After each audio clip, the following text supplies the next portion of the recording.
Welcome, everyone, to another episode of the Khalq Collective podcast. Today, we'll be speaking about a number of topics related to cultural liberal frameworks and paradigms which prop up and support the operations of the American empire, in addition to stinting the progress and growth of class consciousness amongst the working class within the imperial core. In a nutshell, we'll be speaking about wokeism as an ideology. And today, I'm joined by my comrades Cedric and Marius, and I'm super excited. So welcome, comrades. How's it going? Good, very well. Thank you. I'm good. Great. So Iraj and I usually cover this with various guests during different episodes. So Marius, you're first time guest in our podcast. And if you wanted to talk a little bit about yourself, introduce yourself, so our listeners have an idea of who we have on the podcast this time. Yeah, sure. So, I guess. So basically, I guess I'm a freelance writer. It's the term I like to use, freelance writer, artist, and activist in the United States. I've lived and worked in many places over the course of my life, including Detroit, Chicago, New York City. I have a bachelor's degree in history. Actually, my focus was American labor history. That actually led to historical materialism being the basis of so much of my analysis that kind of led me into that. And I've participated in many movements and popular initiatives over the years. I was active in Occupy, which I was actually arrested in. I was involved in protests for justice for Michael Brown in Missouri, various anti-imperialist actions of various sorts. I've also was involved in a lot of labor union related activities. I was actually a labor organizing intern for a while. And so at the moment, I am currently residing in Massachusetts, where I'm writing articles on history, politics, theory, and philosophy in rural solitude. And I'm also currently working on and off on a graphic novel of historical content. So yeah, that's what I have to share. No, that's super cool. It's always really good to be connected to, for myself anyway, other people who've also kind of studied history in the academic setting, but then have also organized. I think you're much more experienced organizer than I am, but really cool to have that parallel in similar actions and be able to dissect some of the things I've learned and want to keep learning and kind of contrast it to things that are happening around us all the time, which is right, exactly. At all times. But yeah, it's really great. It's one of the reasons we wanted to have you on this podcast. You mentioned you're a writer and you write for different forums, and you've written as well around this idea of wokeism, and it's something that Iraj and I have kind of tried to speak about, but we thought it'd be really cool to speak with you as well, since we are always connected separately. But yeah, so I'm really excited to talk about this, and one of the things when I read your article around this idea of woke empire was the concepts of critical race theory, intersectionality, because they come up time and time again. And, one of the most fundamental places it props up, for me, at least from my experience, was in academic setting, specifically in the post-secondary context. I was a political science student, so it was a be all and end all of how you look at things, how you frame things, how you write about things, if you want to be considered progressive. So if we could have a general discussion and you could share about the origins of the ideas and concepts that are referenced in your article, specifically critical race theory and intersectionality. Yeah, so it was kind of hard this was the segment that was the hardest for me to prepare for, because it's obviously there's so much written about it, because academics love to hear themselves talk. So there's it's absolutely voluminous. So I'm going to just try to boil it down to as, relatively simply as I can. What are the most sort of essential aspects? So I think, so in terms of intersectionality, it was a theory that was formulated in, first of all, the other thing that's interesting is that this is like really recent. I mean, this is like really a very recent theory. It's treated like it's something that's always been in leftism or it's always been in progressivism. But intersectionality was actually developed in 1989 by this this lawyer and this Harvard professor by the name of Kimberly Krenshaw, and it was and it came out of critical legal theory, which itself came out of critical theory. And critical theory, you go back far enough, critical theory was originally Marxist, but in the late 80s, Kimberly Crenshaw was basically trying, and some other academics around her were trying to account for how, despite the victories, the legal victories of the civil rights movement in the 1960s, why racial and gender disparities in in economic outcomes and so many other areas, why these disparities still persisted despite legal equality. And so in her seminal paper, which I can just quote right here, because this is literally the paper that started everything. It was in the University of Chicago Legal Forum in their 1989, their issue 1, 1989. And the title of it is Demarginalizing the Intersection of Race and Sex, a Black Feminist Critique of Anti-Discrimination Doctrine, Feminist Theory, and Anti-Racist Politics. Now, I'm not going to go through everything she wrote in it, but basically, she was challenging conventional civil rights law and anti-discrimination law because essentially the anti-discrimination laws basically they stipulated that it was only possible to prosecute for discrimination in the workplace if you could prove that the nature of the discrimination was either exclusively racial in nature or exclusively gender-based in nature.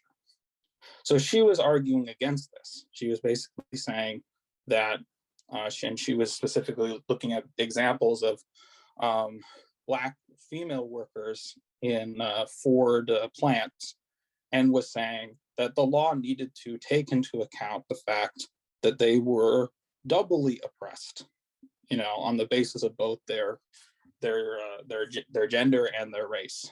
And she was the one who came up with the term intersectionality, saying that these different forms of oppression intersected with each other and such.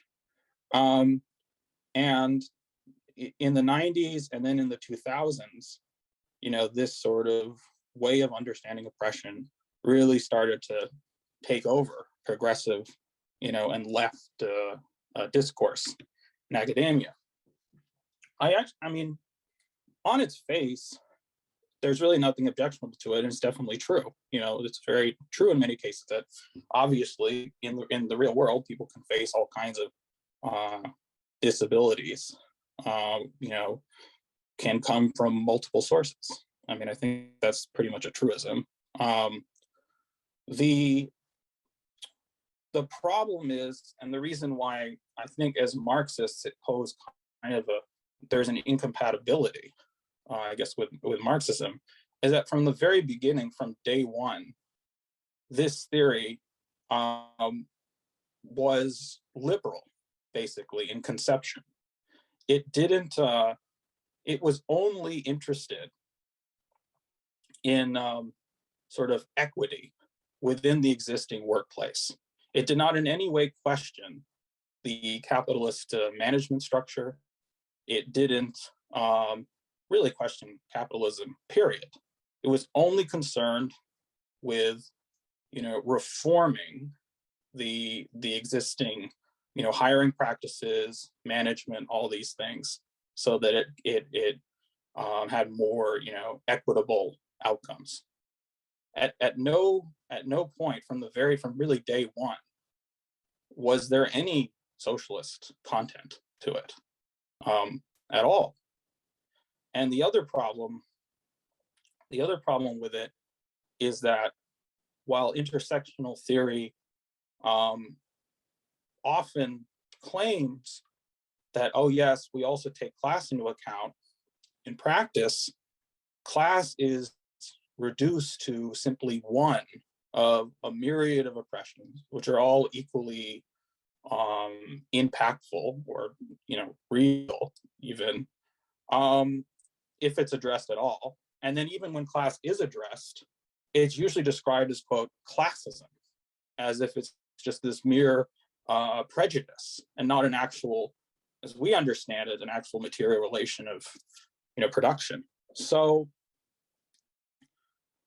and there's a lot of other things I could say about it, but I think the reason that, and we can go into all the theoretical jargon, but I would say that the reason that socialists have always advocated organizing on the basis of class as opposed to other identifications, let's just put it that way, is that all the theorizing aside, it's really practical. It's pragmatic above all else, because the working class is the group that simply has the overwhelming numbers capable of changing society on a large scale. So one's conscious of it. So if the working class is conscious of its interests and is unified and concerted in action, it can move mountains, really. And none of the other groups that proponents of intersectionality concern themselves with, are really, even if they were unified, which they're not, but I mean, even if they were, they wouldn't be able to create that same kind of change. And so, so intersectionality creates this dynamic where there's this fixation on ever smaller and smaller and smaller subgroups. And it's all about, well, this group within this group is more oppressed, and this group within this group is even more oppressed. It's kind of like a Russian doll of oppressions. And the thing is, it's like, it's not that it's wrong, like per se, right? Like on its face, it's not wrong per se. Of course, an indigenous trans sex worker is very marginalized, is very disadvantaged in society. But how is organizing on that basis going to bring any material gains, to that very tiny, very small, very marginal subgroup? It is a philosophy that is very fixated on marginal groups for entirely moral reasons, instead of the actual material significance that such groups have in building actual power. So before we get to even any of the theoretical aspects, I think it's just important to just realize that I'm not criticizing intersectionality on the basis that, that these groups that it talks about are not oppressed, or that there aren't subgroups within the working class that are more exploited than others. I think that's obviously true. But then the question is, once you acknowledge that, how do you get to the point where you can build enough critical mass so that you could deliver the kinds of changes that would actually benefit those groups, and benefit everyone too in the process. So I think that's so anyway, that's the whole thing with so that's intersectionality, and I'm going to probably talk about other aspects too, but I want to move on to critical race theory as well, because it's all intertwined, all of this. So critical race theory, it's Kimberly Krenshaw, again, is a major figure in formulating these ideas. Her mentor also played a huge role in it, also at Harvard, this professor by the name of Derek Bell, who's a prominent African-American legal scholar. And since, as you know, in American politics and probably Canadian politics too, critical race theory has become this buzzword in political arguments. And, as I was, and I would say that the whole problem with the whole discussion about it is that no one on either side ever defines it. It's like everyone's yelling and screaming about it. There's no definition. So it starts with the right. Every conversation I've seen in both the media and on social media, it goes the same way. The right wing says, "Oh, this is a terrible Marxist theory. This is awful." And then the liberals and quote leftists will then say, "Oh, well, you don't know what critical race theory is. Yada yada yada. You're so dumb." And then it just goes back and forth, and no one defines it ever. So I'm going to define it, because I'm just going to pull up what proponents of critical race theory themselves, say are the sort of foundational parts. And the book I'm citing here is this book called Words That Wound, which came out in 1993, and it was co-authored by Kimberly Krenshaw and these three other scholars, Matsuda, Lawrence, and Delgado. So I'm just going to go through like the key tenets. Okay, I'm going to read the whole text, but so the first tenet is one, critical race theory recognizes that racism is endemic to American life. Okay. Number two, critical race theory expresses skepticism towards dominant legal claims of neutrality, objectivity, colorblindness, and meritocracy. Okay. Number three is critical race theory challenges ahistoricism and insists on a contextual historical analysis of the law. Current inequalities and social institutional practices are linked to earlier periods in which the intent and cultural meaning of such practices were clear. The critical race theorists, we adopt a stance that presumes that racism has contributed to all contemporary manifestations of group advantage and disadvantage along racial lines, including differences in income, imprisonment, health, housing, education, political representation, and military service. Okay, I read a little more there because that needed some elaboration. Number four, critical race theory insists on recognition of the experiential knowledge of people of color and our communities of origin in analyzing law and society. The knowledge is gained from critical reflection on the lived experience of racism. Okay. Five, critical race theory is interdisciplinary and eclectic, and basically it acknowledges that it derives from liberalism, law theory, feminism, post-structuralism, critical legal theory, pragmatism. Six, critical race theory works toward the end of eliminating racial oppression as part of the broader goal of ending all forms of oppression. Okay, so I think the first tenet is first tenet, and I think the second tenet as well, to me, are not very objectionable. I mean, I think they're pretty common sense in a lot of ways.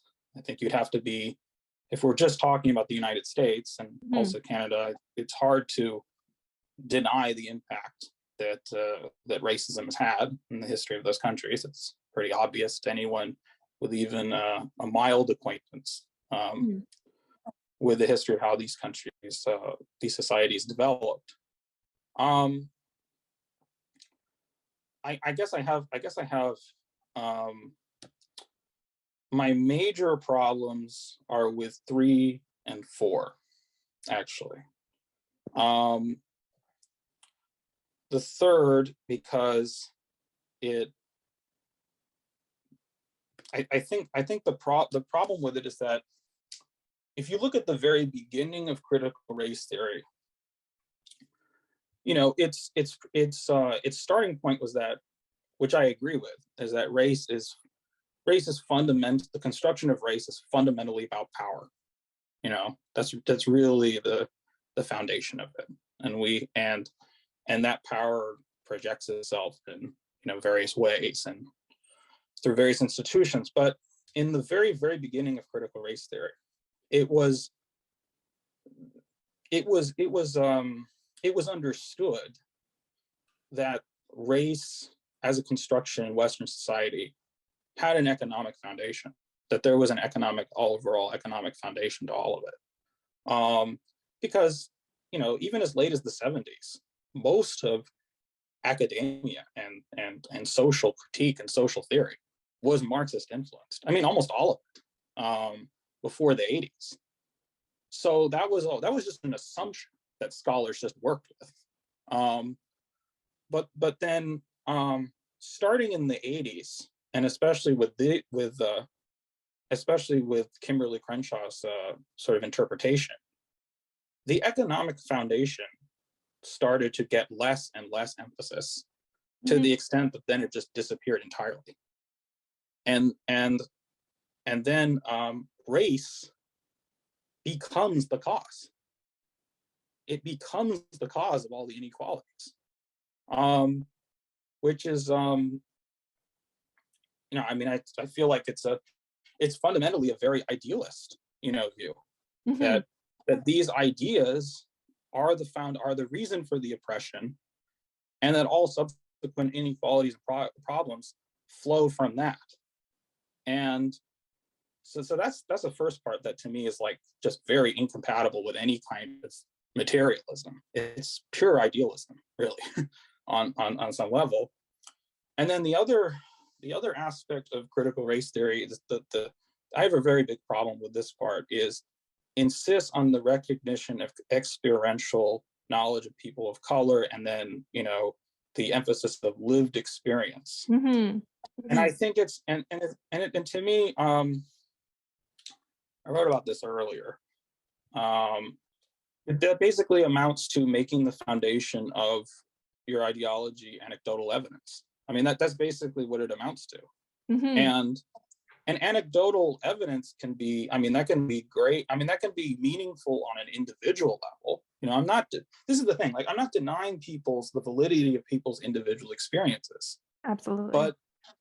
But in terms of making larger claims and having understanding on a larger scale about economics, society, history, it just doesn't work. You can find, because the problem with it is that there's nothing really to work with. You can't test things. You can't really build evidence off of it. You can find people in any anecdotal evidence basically isn't useful, because you can find virtually any point of view in any demographic group, nationality or community. People are flawed. Human beings are flawed. They might not, they might not be telling the truth. They might see part of the truth. People might focus on aspects that might be trivial while ignoring more important aspects. Anyone who's lived in the real world knows this to be the case. And then, even if you accept for the sake of argument that people of color have some sort of, have an innate insight into these matters because of their experiences, no community is a monolith. What happens when two people of that demographic disagree? Who's correct? And even more problematic, to use a trendy word, many people of color have reactionary views on a lot of issues, against other people of color, against women, against LGBT. Just to give an example, in the United States, many people of color voted for Trump.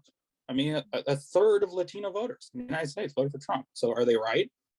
Who are you to question it? That's it just, the whole thing becomes kind of a can of worms, because it's all just about these persons. I guess this is the way I would this is the analogy I would make, and that I've heard this analogy made more than once, is those kind of like self-help therapists, like those people make lots of money off of it. People like Tony Robbins, people like that.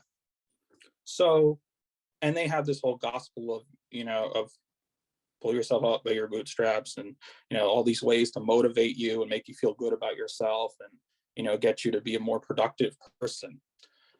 Now, I think on an individual level, that might really be great for somebody. That could really help someone, in terms of just getting your own life together and what have you.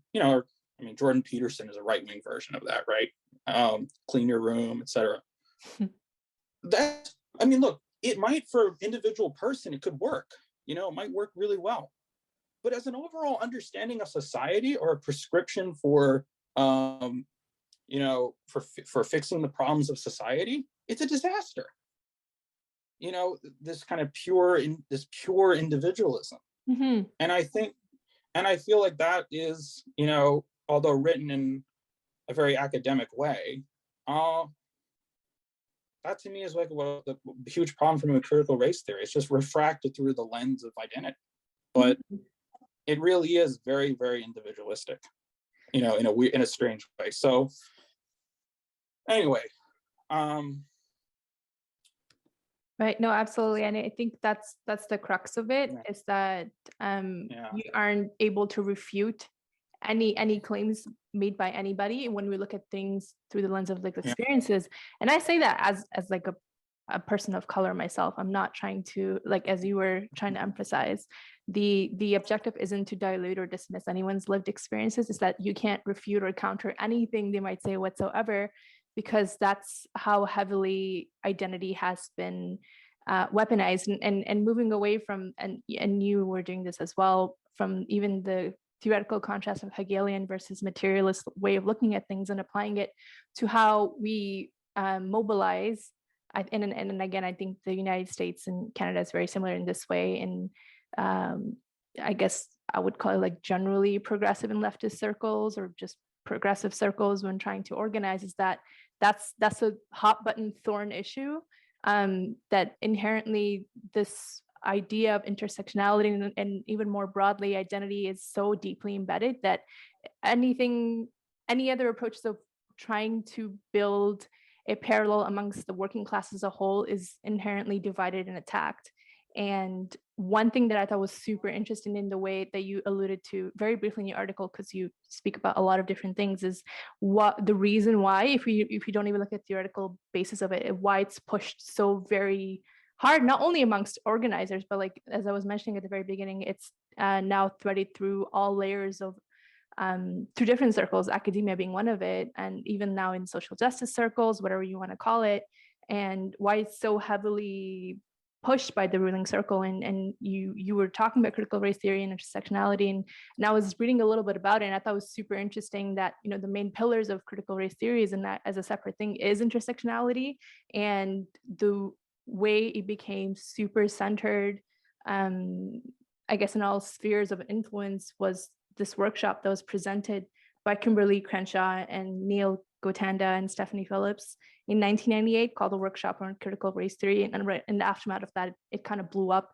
in terms of even being very apparent and present in policy and decision-making circles, right? And you touched on this a little bit in your article about Kimberly Crenshaw in particular. I couldn't find too much about the other two, though I'm assuming it's kind of the same background, just substituting different academic institutions. She went to Cornell. She was part of the Quill and Dagger Society, which you noted in your article, from which at least one member, is a congressperson at least every year, or in each cycle. But there are also folks from that specific society in the State Department. They've acted as national security advisors, presidents of the World Bank.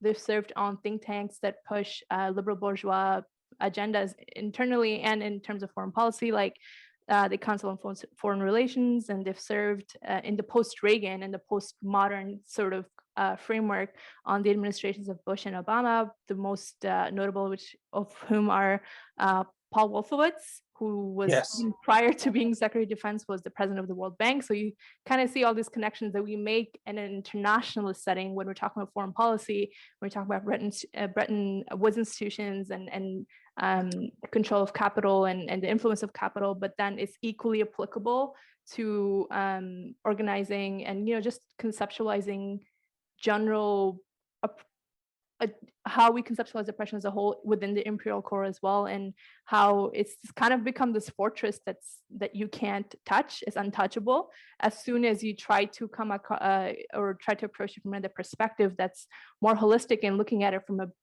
elements relating to the base around modes of production, relations of production, it becomes something that's offensive. It becomes something that's inherently inflammatory, because why would you contest A, B, C, and D's accounts of their lived experiences? And then those are kind of bases that people make arguments when, even when we're talking about other global South countries around Venezuela, contested like really hot button places. I guess geopolitically, Venezuela, Cuba will, like, you can't refute a Black individuals or Indigenous persons' lived experiences vis-a-vis their perception of those, undemocratic authoritarian regimes.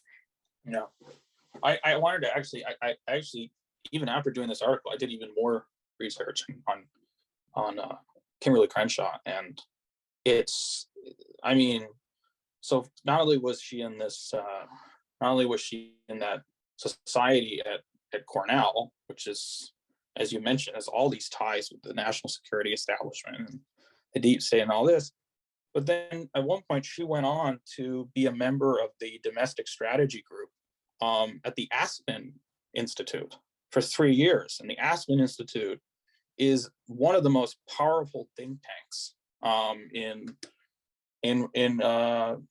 Washington. It's and I mean, you just look at the board; it is full of CEOs, State Department people, even royalty are on this board. It's been one of the biggest funders of the destruction of the public school system, like pushing charter schools.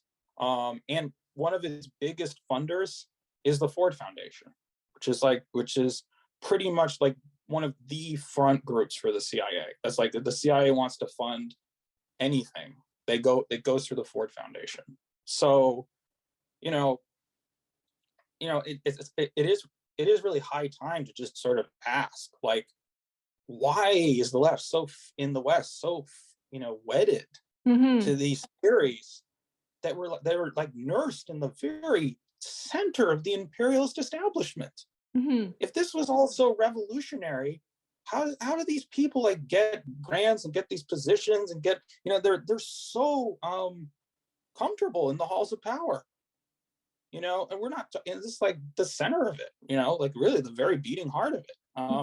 So yeah, it's not just some casual, it's not some casual relationship. And I mean, there's a lot of things that can be said as to, why this happened. I think basically, I think what has to be understood is that, essentially in the 1980s, when you had the sort of extreme right-wing reaction of Reagan and Reaganism, the left's back was just broken in the United States completely and utterly. And, that basically there was this kind of just this retreat, there was this great retreat into the academy. And what called itself the left in the US became completely disconnected from working class struggles.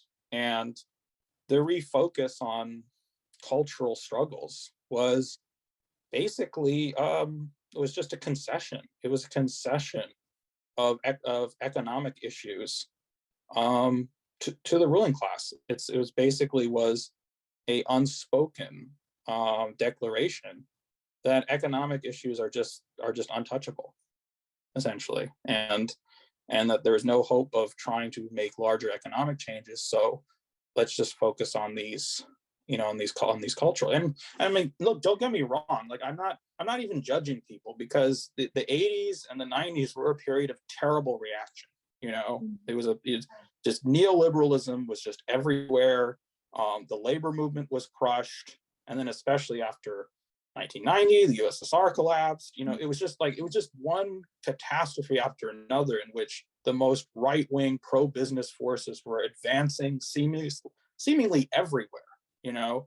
And I think but the problem is partially in a reaction to that, I think the left in the West anyway, sort of entered into the worst period of intellectual degeneration that is entered probably in the last 100 years. And it was all a mark of defeat, basically, and surrender. And it was sort of the intellectual. I mean, I think it's kind of actually almost amazing that this intersectionality theory comes out in 1989, the very same year that socialism was being toppled across Eastern Europe. And it was almost like this was like an intellectual component. This was like the intellectual counter-revolution to go along with the global neoliberal capitalist counter-revolution. So yeah, and I think the problem is that a lot of young people who are starting to get interested in left-wing politics, you go to university, this is all you ever hear. I mean, this is the framework. This is what it means to, quote, be on the left in the West. And you have to engage in a lot of digging, to realize that, there was a discourse and a different way of understanding things before, and anyway, yeah, I think that's, you have to understand the context in which that happened, and why it became so prevalent. So, yeah. Yeah, thank you, comrade. I guess I have a few questions that do generally come up Yes. when these topics are discussed. And since, we're talking about identities, Sure. people often feel protective, I think would be the right word, of, their communities and, their people, so to speak, especially if they see somebody that is different, that is talking about these things. So to that point, what would you say to somebody who would dismiss your position based on your identity as a straight white American male? Sure. Yeah, something I've thought about a lot. So and it was why I was reluctant to make such criticisms for such a long time, even when I had doubts. I mean, there's a couple of ways I can approach this, but I mean, I would say the first would be whether I am right or wrong should depend on the merits of my arguments. Should not be about what my identity is. Because if our ability to discuss political and social phenomena were completely defined by personal experience or upbringing and nothing else, no one could comment on almost anything outside of a extremely narrow range of topics. Entire subjects, history, geopolitics, philosophy, even biological and natural science would be off limits, because on the grounds that we haven't personally experienced it. If we don't start, and I think especially for people on the left of all places, if we do not start from the standpoint that human beings are capable of rationality, and that human beings, regardless of race, ethnicity, culture, religion, and nationality, want many of the same things: adequate food, healthcare, education, clean water, clothing, safe and stable communities. If we can't acknowledge that some kind of common understanding can be reached on that basis, then any sort of egalitarian or progressive or left political or social project it's dead. It's dead in the water. We should just give up. There's so many urgent challenges facing our species, which concern everyone in the world.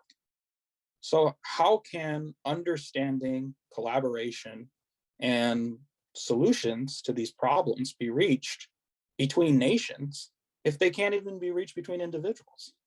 So that would be one way I would approach it. And then another thing I would say is, many of the writings and the theoretical work that got me to question and reject identity politics, are written by scholars, historians, and activists of color. And I'm willing to cite and give evidence for my claims to anyone who asks. So you don't have to trust my word for it. You can consult the sources that I provide, and you can come to your own conclusions. And then finally, and I think this is really important, and this was something that really woke me up, honestly, that made me awaken from wokeness, let me put it that way, is that I've interacted and I've had discussions at length about politics with socialists and communists from many places, including in the developing world. And these are people from places like India, Turkey, the Philippines. None of the individuals in question were white or Western. They come from societies that have been, brutally exploited and plundered by Western imperialism. But even when there were disagreements, at no point was I ever told that my views were automatically invalid because of my race or because of my background. So these rhetorical tactics, to me, are largely a product of North American academia. They're not the discourse of the globes colonized and disenfranchised.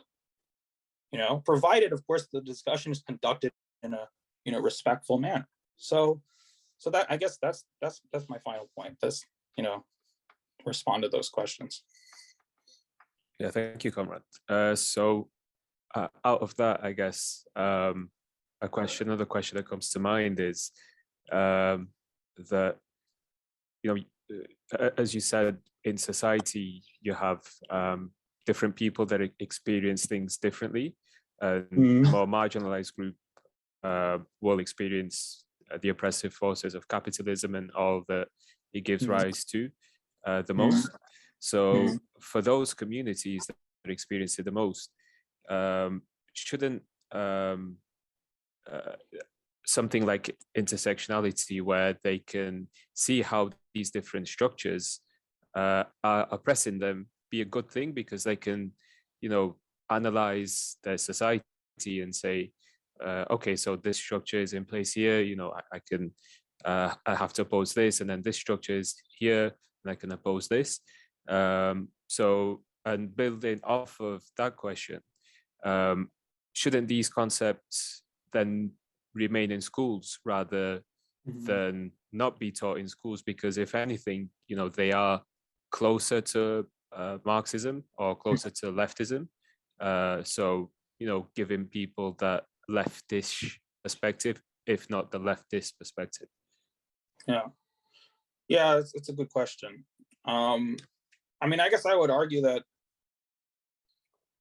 the left in the imperial core, by and large, has adapted these concepts for the last 30, 40 years. You can't be in a left space without hearing these words bandied about, and this being the center of people's understanding of oppression. And in the last 30 or 40 years, the left in North America has been in the weakest position it's been in about a century.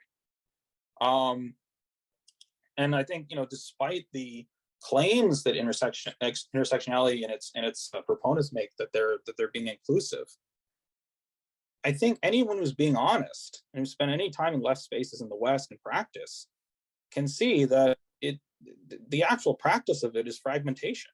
Is a degeneration into, oppression Olympics, as they call it, hyper individualism, and worst of all, valuing virtue signaling over tangible material progress for working people, whatever their ethnicity or background. It's at its core, it's an idealist approach to politics that presumes that everyone must have the correct ideas, quote unquote, on race, gender, and sexuality as a precondition for unity. And so, unsurprisingly, this unity never occurs because there's all this gatekeeping that occurs. I like to make my analogy. In the past, what you had to believe to be part of the left was pretty straightforward. There wasn't a high price of admission. Let's just put it that way. For example, in France during the French Revolution, being on the left meant that you wanted Marie Antoinette's head on a pike. It was pretty simple. It was not complicated. In Russia during the revolution, it meant you wanted peace, land, bread, right? Very simple, straightforward. In the current Anglophone left, to be a, quote, real leftist or a real progressive, you have to adhere to this ever expanding list of criteria on a series of beliefs, and utilizing very inaccessible language that you have to go to college to learn how to use, and which is often contradictory and often changes year by year, month by month, and sometimes even day by day. So, no wonder that a left like that remains so small and ineffectual. And then the final point, and I think this is the real kicker, is that these woke identitarian views are not popular among any segment of the population, including working class people of color. There's actually a really great article. It was run in The Atlantic, 2018, and I can provide a link afterwards if you want to read it. It's called Americans Strongly Dislike PC Culture, and it cites this really extensive survey that was done of thousands of people all over the United States, every conceivable, racial, ethnic background, income level, everything you can imagine, men, women, everything. And what they found was one of the things that was surveyed very rigorously is, what is your attitude toward political correctness? Do you think there's too much of it? Do you think there should be more? And what they found is that in every demographic group, every single one, there was the sentiment that there's too much political correctness. And it was higher among some groups of non-white people than among white people generally. The group that had the highest percentage to responding that there was too much political correctness in American culture was Native Americans. Which, if that's a group that's be sensitive to racism,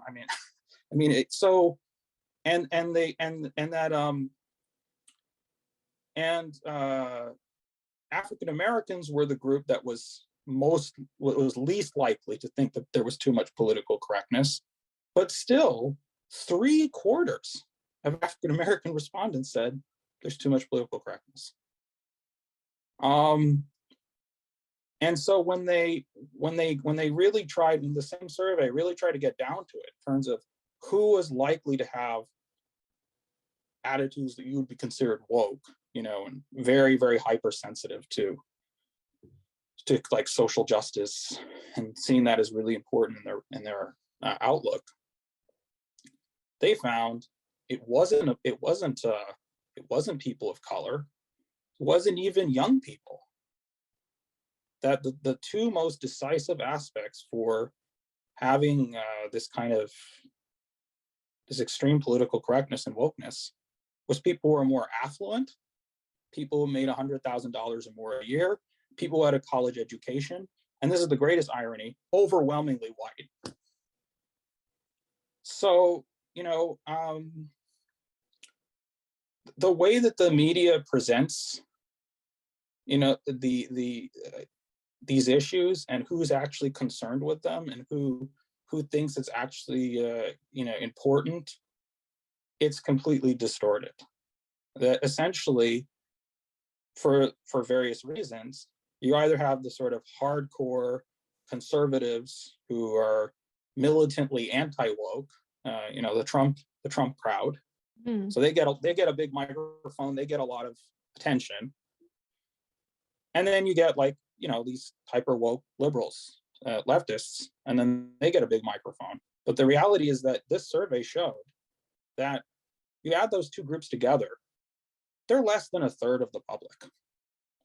The vast majority of Americans are kind of exhausted by all of it. And don't easily fit into any sort of ideological camp. And they just don't, that doesn't make news. So it doesn't get.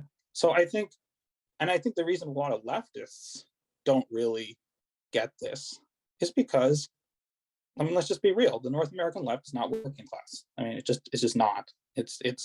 It gravitates toward that professional managerial strata. It circles around the NGO industrial complex and academia, and they get in their bubbles, and they think that these views are actually representative of what working class people actually believe, including working class people of color. And it's just not. They're just not. They don't have a proper relationship with reality.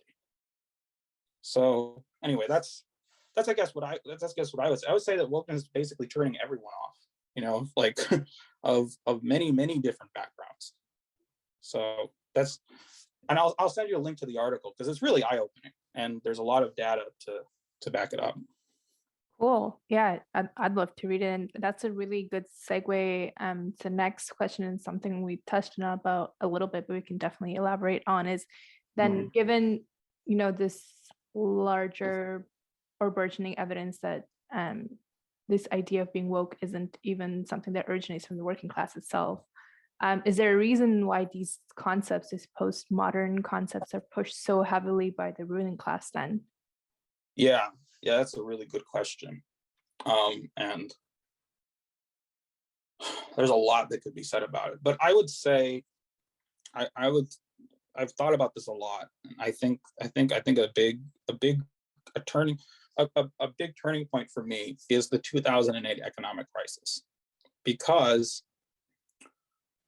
the 2008 economic crisis fundamentally changed American capitalism and Western capitalism generally to a great degree. Because especially with the massive foreclosure crisis and the loss of skilled jobs, all these things, you saw this gutting. You saw this gutting of the labor aristocracy, basically what Marxists would call labor aristocracy. Well-paid workers would do it with unions and job security. That was all gutted. And that process had been underway for years with Reaganomics and NAFTA, but 2008, it really came to like a tipping point.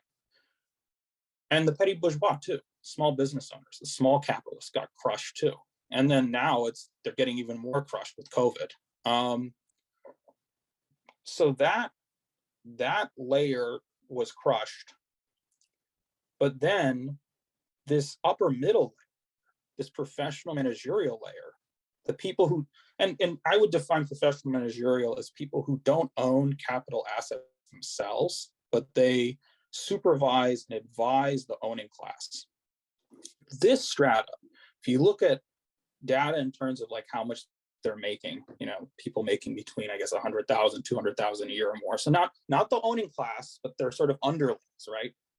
This layer expanded after this economic crisis, while the so-called middle class and the labor aristocracy was just wrecked below them, which meant that you had this sort of bloated, top-heavy management structure in the capitalist system, where there are all these people in this college-educated professional managerial layer, but not enough positions to go around.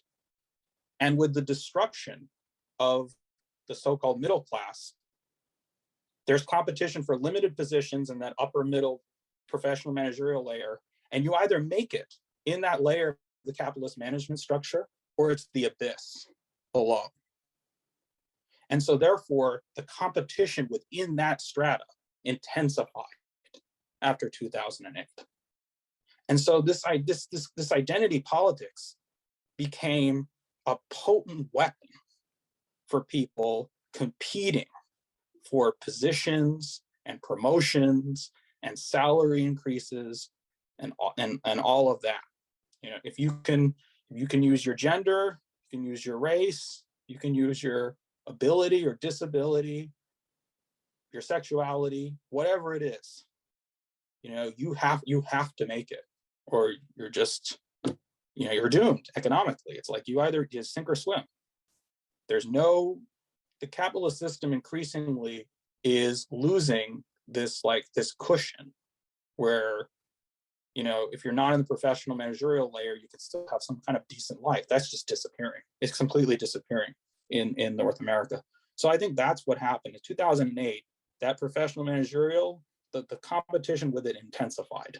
And therefore, that's why suddenly people started weaponizing this stuff. It's the most cutthroat careerism. So that's one aspect of it. And then the other thing is that after the USSR collapsed in 1991, there was a search for a new ideology that would justify US militarism and intervention, because when the USSR collapsed, suddenly the justification of anti-communism was gone. You know, they had to find some new reason for the US to intervene all over the world. Anti-communism had been the reason for 50 years. So there was a couple of trial runs, just put it that way. The national security state, there were a couple of trial ones. Let's see which one works, right? So in the 1990s, you had the liberal concept of, quote, humanitarian intervention, right? That sort of emerged. Oh, we have to intervene in this country because we're just this big charity, and we care so much about poor people here and there. And it wasn't ideological, you know, we're just humanitarian liberal reasons. So Yugoslavia was an example of that, as was Haiti. And in the 2000s, you had neoconservatism with the Bush people, and that's the sort of more right-wing version, where it's that, you know, the US just had the right to intervene to spread democracy and defeat these evil Muslim despots who support terrorism. But neither really caught on for very long, and they only appealed to sort of limited segments of the population. But starting in the 2010s, we finally came back to the era of big power conflicts, because 1990s and 2000s, the United States was pretty much unchallenged as this sort of unipolar hegemon. And so there wasn't really the need to sort of whip the population to some kind of ideological, you know, frenzy or crusade, because nothing really challenged American power all that much. But starting in the 2010s, US hegemony started to get seriously challenged again by a resurgent Russia and a rising China. So the national security state needed to instill in the population this ideology that would inspire the population to defend the empire, and to also see that this empire was somehow in their interests. So what we are currently seeing in the last few years, and in many ways is kind of is sort of it's like a synthesis of liberal humanitarian intervention and neoconservatism, but using the language of woke identity politics in order for imperialism to earn legitimacy amongst the increasingly multicultural constituency of the Democratic Party, and also to appeal to cosmopolitan elites across the entire West, you know, in Europe. So it has this evangelical, moralistic fervor of vocally championing the rights of people of color, women, LGBT, but coupled with this shrill, violent intolerance of any society that doesn't adhere to cosmopolitan liberalism. So it's like this liberalism that's actually like really illiberal in some ways, you know, and very vicious, you know, actually, but advance on this great crusading, you know, this great crusading sort of mission. Yeah, I mean, those to me are like the two things: the 2008 economic crisis, the professional managerial class kind of fighting for positions and relevance, and then also the onset of the new Cold War. I think those are the two things that have brought things to this point. Does that make sense?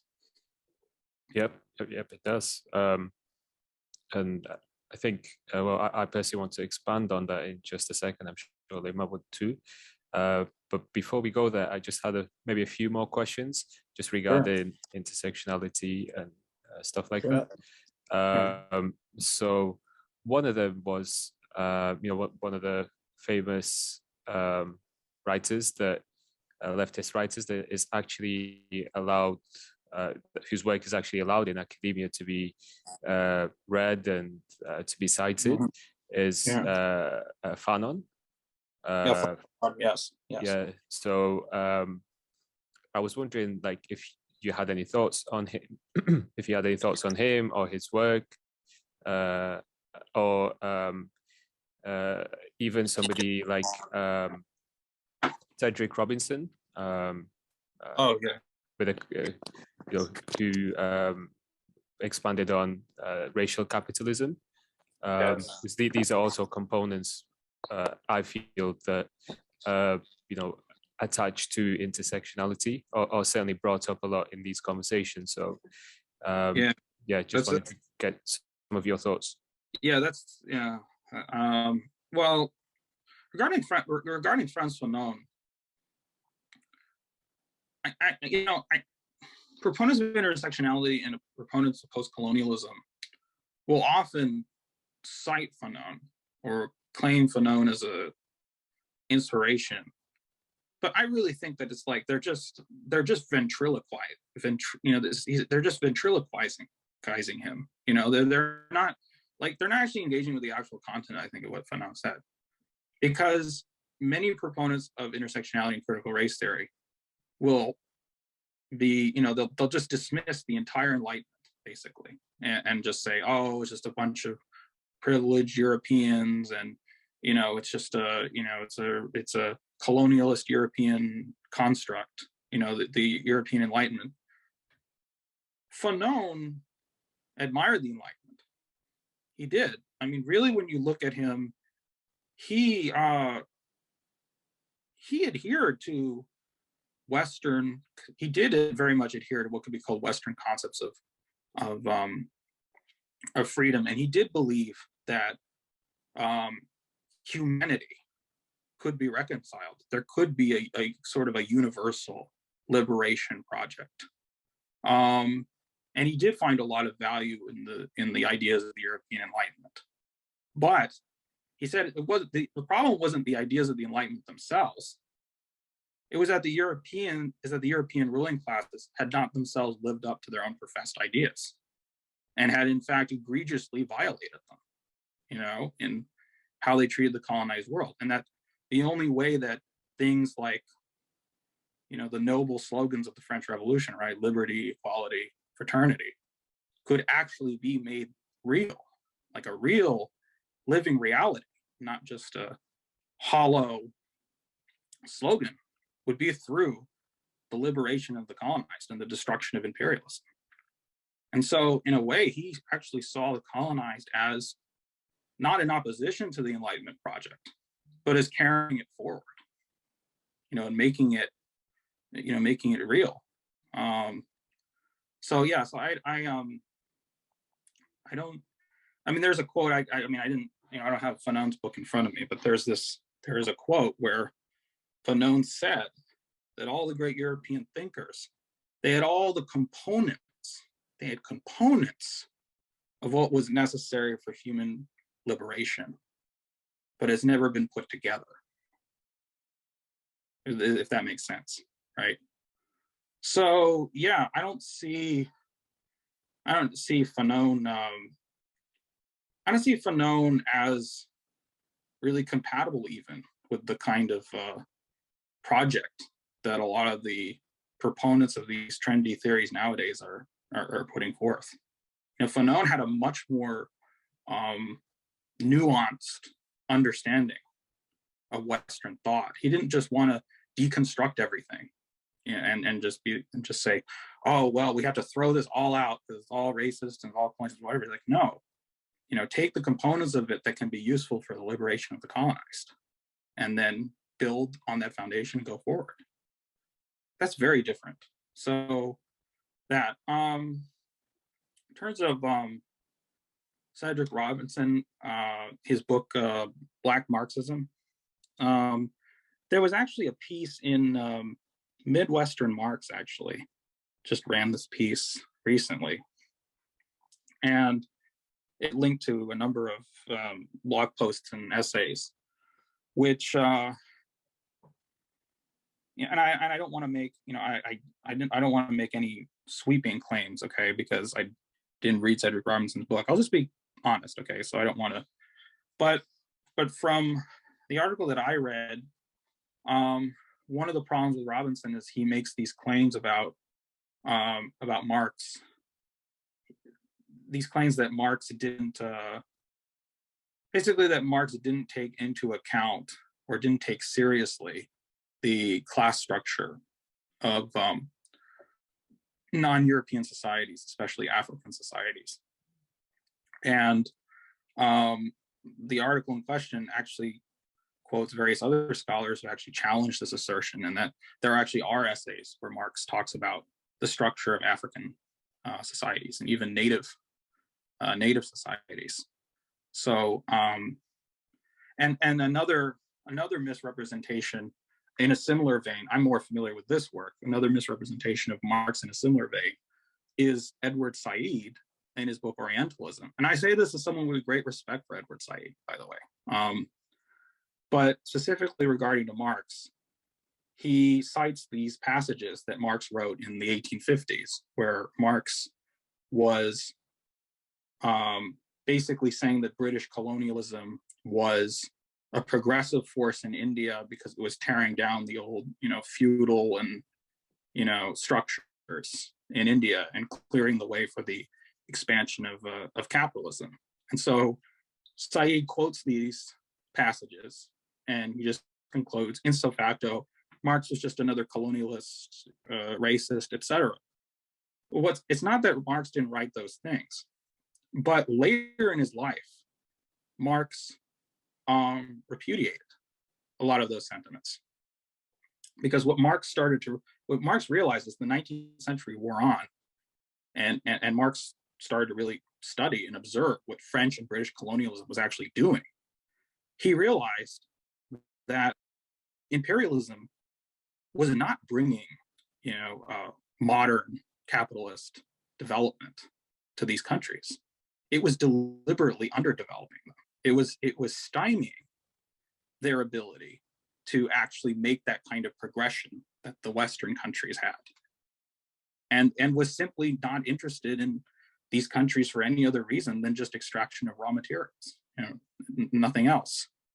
So, yes, it's true, Marx did say those things, which I disagree with, I think are wrong, but he repudiated them, and so you see a lot of this kind of taking Marx out of context by a lot of these people, or just taking bits and parts of its work and misrepresenting it.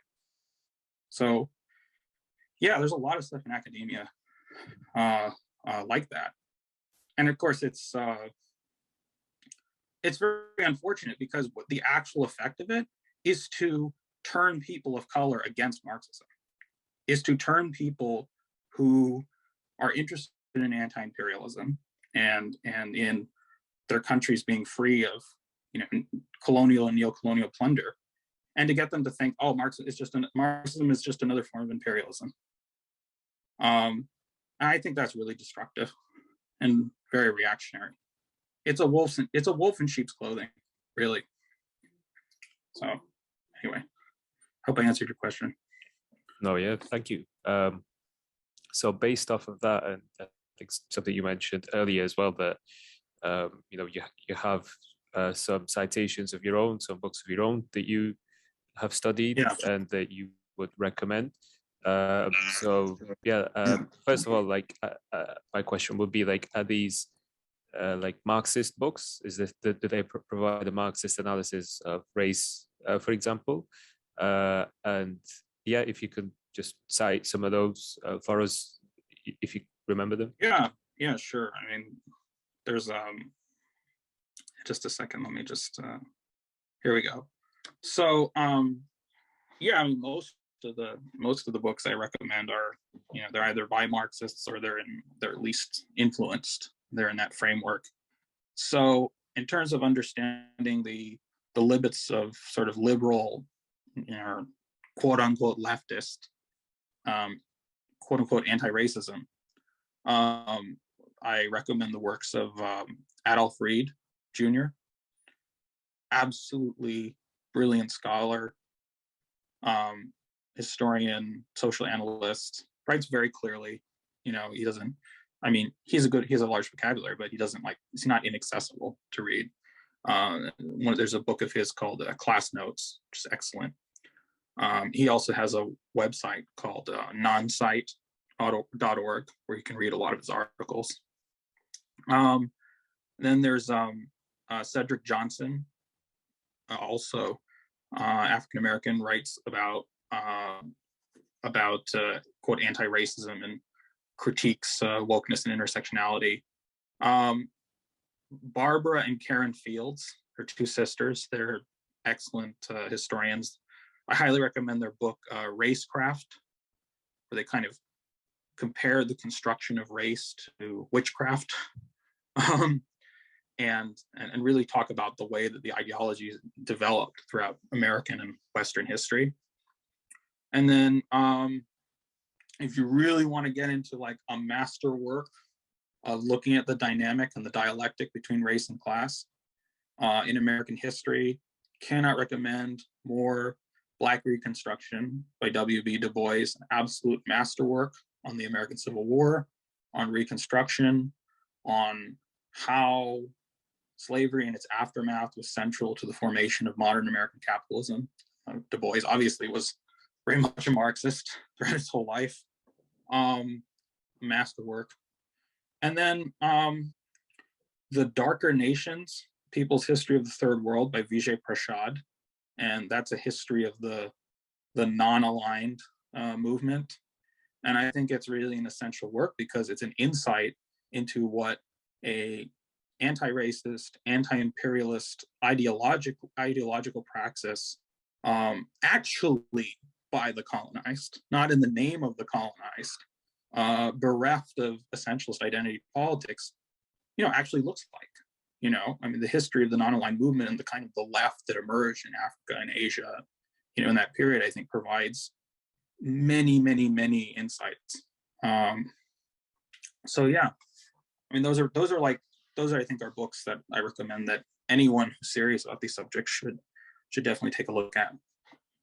Great. I think that's also a really good transition into one of the discussion points we wanted to have, which is to take this a bit more globally, and it's something you've addressed as well, and something we've spoken about at length. But looping back to the linking it all back to the utilization of these culturally liberal concepts in relation to global geopolitical developments, both historical and current, and some of them have been concurrent for many decades. I'm thinking especially around global South and even Eurasian states, states that have historically been anti-imperialist or just anti-American hegemony. So like China, Iran, Russia, Belarus, Afghanistan. So not even necessarily socialist or socialist oriented states, but inherently anti-imperialist, and how this concept of wokeism and being the perfectly progressive individual and collective, how has this translated in the progression of imperialist campaigns and doctrines in relation to other countries in the world? Yes, it is something that it's actually a very, very disturbing phenomena, because I think the great historical irony of all of this is that for most of the 20th century, right-wingers, fascists, anti-communist reactionaries of all sorts incessantly attacked communists for their advocacy of anti-colonialism, for their support of racial equality, for championing the rights of women, since the socialist left was frequently at the forefront of all these causes. And in this incredible twist of fate, the propaganda organs of the US ruling class are now attacking communist, socialist, and just really anti-imperialist national liberation projects for being insufficiently culturally progressive, for even being racist, misogynist, transphobic, and otherwise, not up to the standards of liberal American academia. It's an incredible about face how much the propaganda has changed. And I mean, there's a bunch of there's some examples I could give.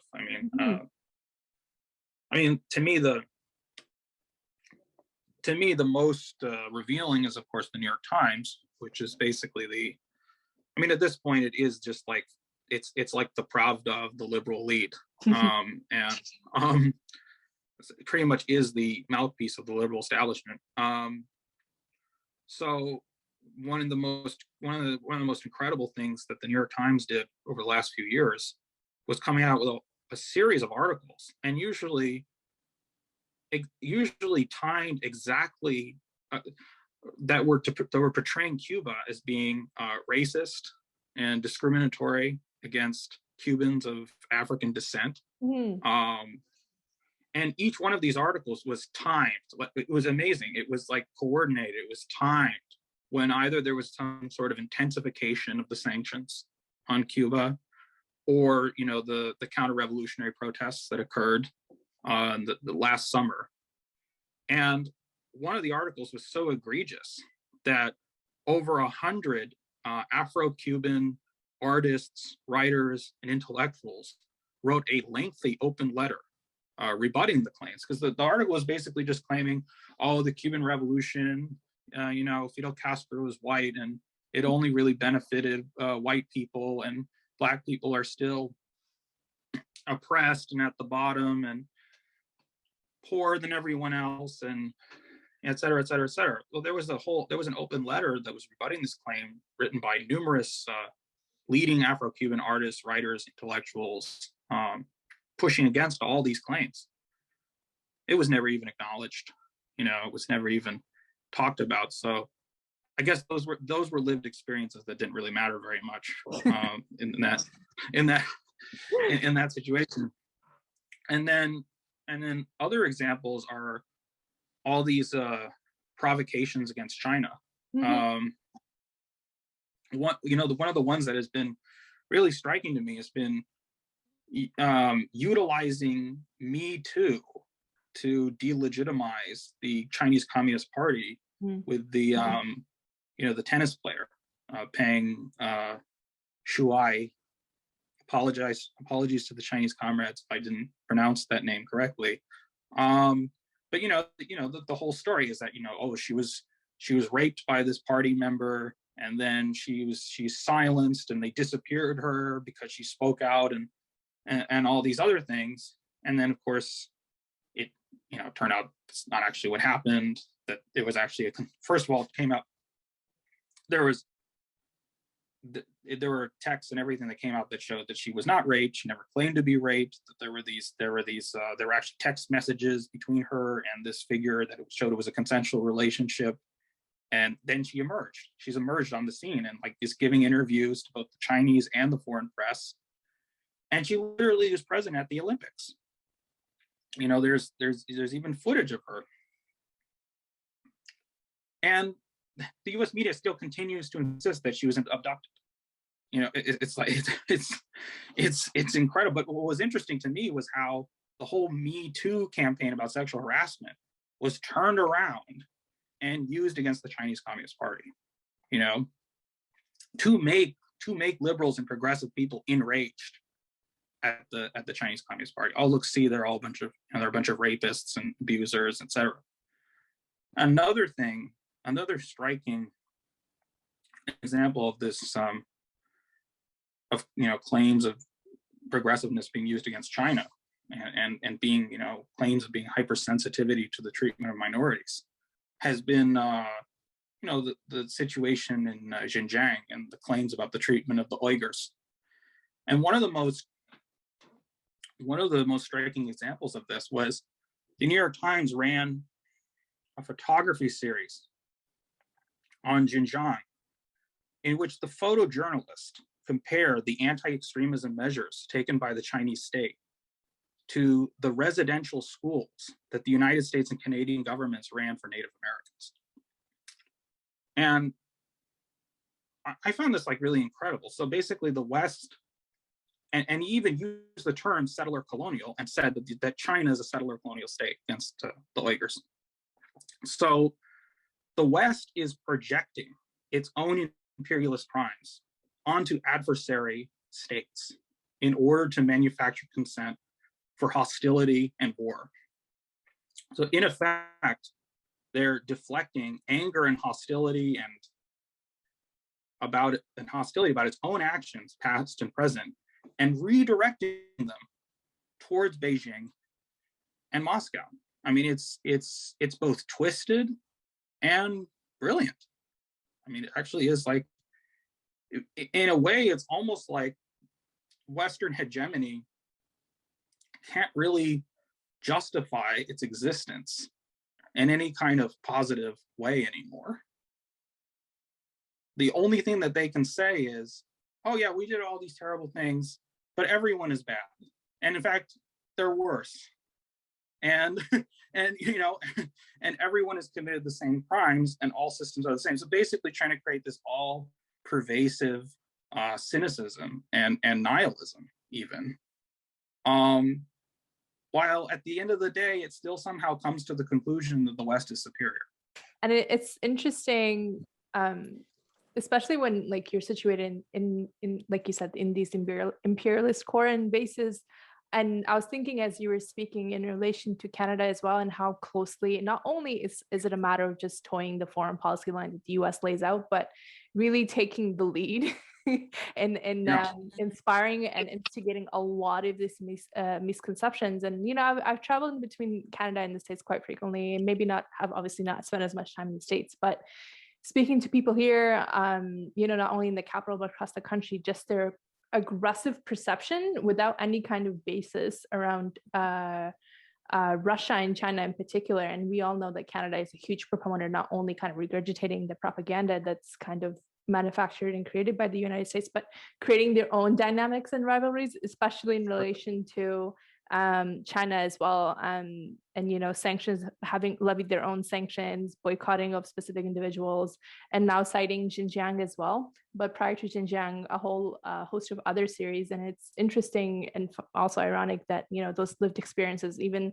that aren't legitimized by Western imperialist states, when suddenly identity was the core of everything you've created all these lies around, especially around the Xinjiang region, and the statement made by the Organization of Islamic Cooperation of 57 Muslim majority states, citing that, you know, they've investigated the matter themselves and refuting the claims around any type of perpetrated genocide. But no, who's going to, you know, believe all of a sudden the important voices of Muslims? But not only in relation to China, the spearheading of the creation of the Lima Group, initially around Venezuela, but increasingly more so around other states in the region, Bolivia as well, and around Ukraine as well, and being the leading NATO member state that has kind of literally created the infrastructure for a lot of the military activities in the Baltics. And I think a large proportion, if not the largest segment of the military budget for the Canadian Armed Forces has gone towards its NATO mission. I think it's called Operation Reassurance, if I remember correctly, around creating that infrastructure since 2014.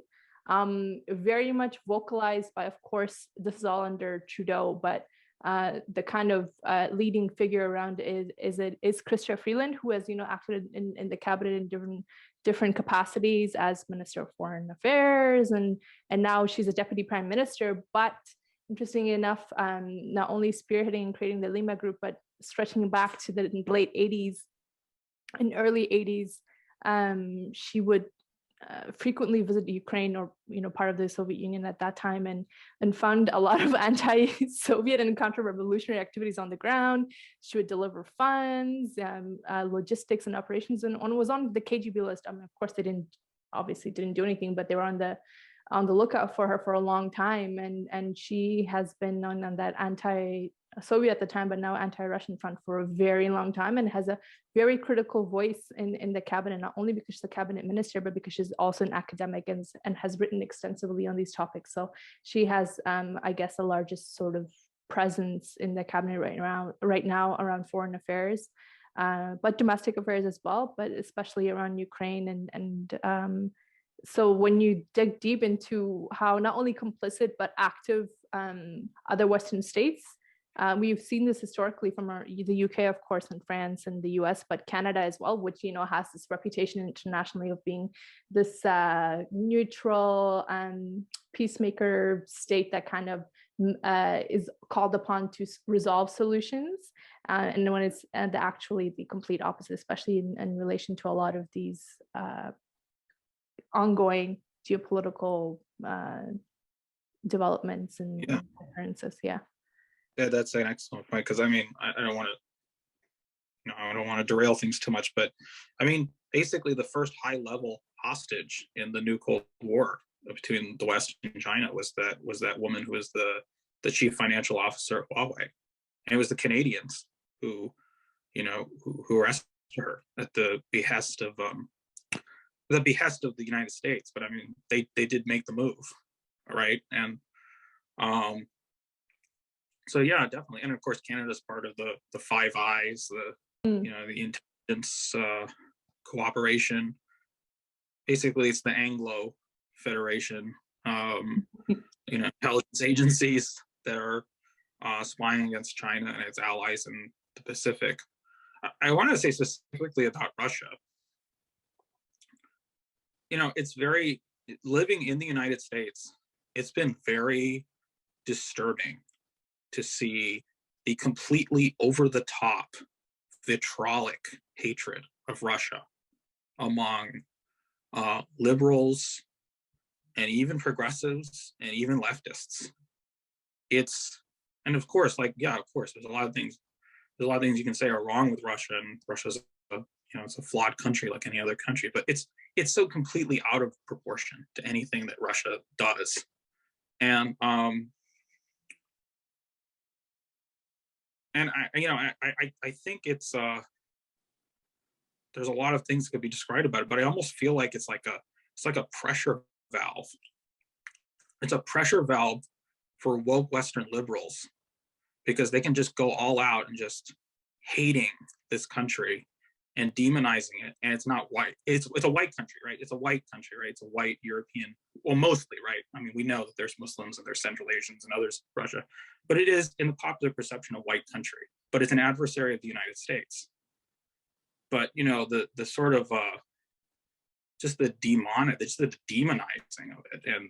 And there's even covers of Time magazine that portray, Putin as this kind of Oriental, despot.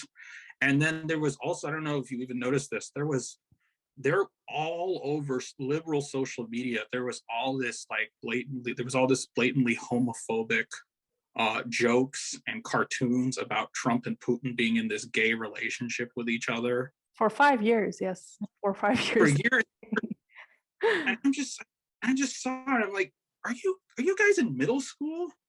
It was very bizarre to see. It's like, but they could channel it. It was like all these things they're forbidden to say in public. They're forbidden by their social etiquette, and they could just pour it all into this, into Russia. I don't know. It's a very strange thing to. Very strange thing to. There was even this guy. There's a guy called Tim Wise, who's like, who for many years has been this prominent quote unquote anti-racist educator, and he came out with a tweet which he erased, but people had screenshots of, and he said he became one of these big Russia gators, and he said the only thing that Russia has contributed to human civilization is those dolls, borscht, and oppression. So yeah, so there's no worth. I mean, this wasn't even like claiming I don't like Putin or I just don't like Putin or it's not the Russian people. He's just flat out saying, yeah, their civilization, everything, none of that has any value. So this guy's a self-proclaimed anti-racism educator. I always think about how, of course, it is oriented around because Putin is this, as not only world leader, but he has this, I don't know, super magnified presence, of course, also cultivated by himself and other states, but it's always an extension of anti-communism and the Red Scare and McCarthyist think of anti-Soviet sentiments. So it's not always like since post Yeltsin, this is what Putin has done that's been wrong, incorrect, which would be valid. I mean, any state kind of acts in their own interests, especially in their own peripheral and regional interests. It's always stemming back to, the murder of the Romanov family, how evil the Bolsheviks were, et cetera, as a starting point and justification of it. And it's really hyper potent in Canada as well. And I struggle to understand it. Around China, I can understand to an extent, but because of the history of it, but not so much around Russia. It's just, it's quite scary. It gives me a lot of, I know, to be frank, like anxiety just talking about it. Like, why is there so much hypervigilance throughout these countries when, you're just waiting, almost betting on something bad to happen, which is, the inherent justification for it, as we see right now anyway around Ukraine. This is, I think, one reason, not why people don't know anything about Russia, hate Russia, but rather people in the sort of liberal intelligentsia and the national security establishment hate Russia. I think this is what it comes down to, is because in contemporary Russia today, as it exists today, it is this large country and where liberalism as is understood in the West has no relevance in Russia. It just doesn't. In the political spectrum in Russia is you're either a conservative Russian nationalist like Putin, you're a communist, that's the largest opposition party, or you're a fascist, you want to restore the czar. That's the political spectrum. And the only people who are, you could say, liberals, like culturally liberal and economically liberal in the Western sense, it's a tiny elite of people. They live in some wealthy neighborhoods of Moscow, and everyone in Russia hates them because they're the people who supported Boris Yeltsin.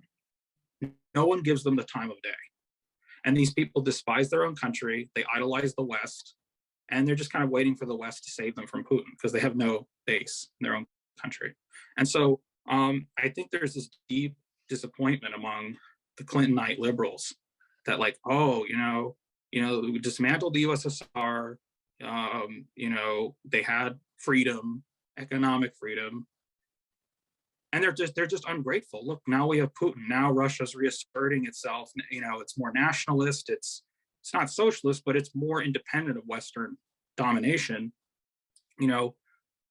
We gave them everything. We gave them the IMF. We gave them the World Bank. We gave them our cultural freedom, quote unquote, and they've completely rejected us. And I think that explains a lot of it.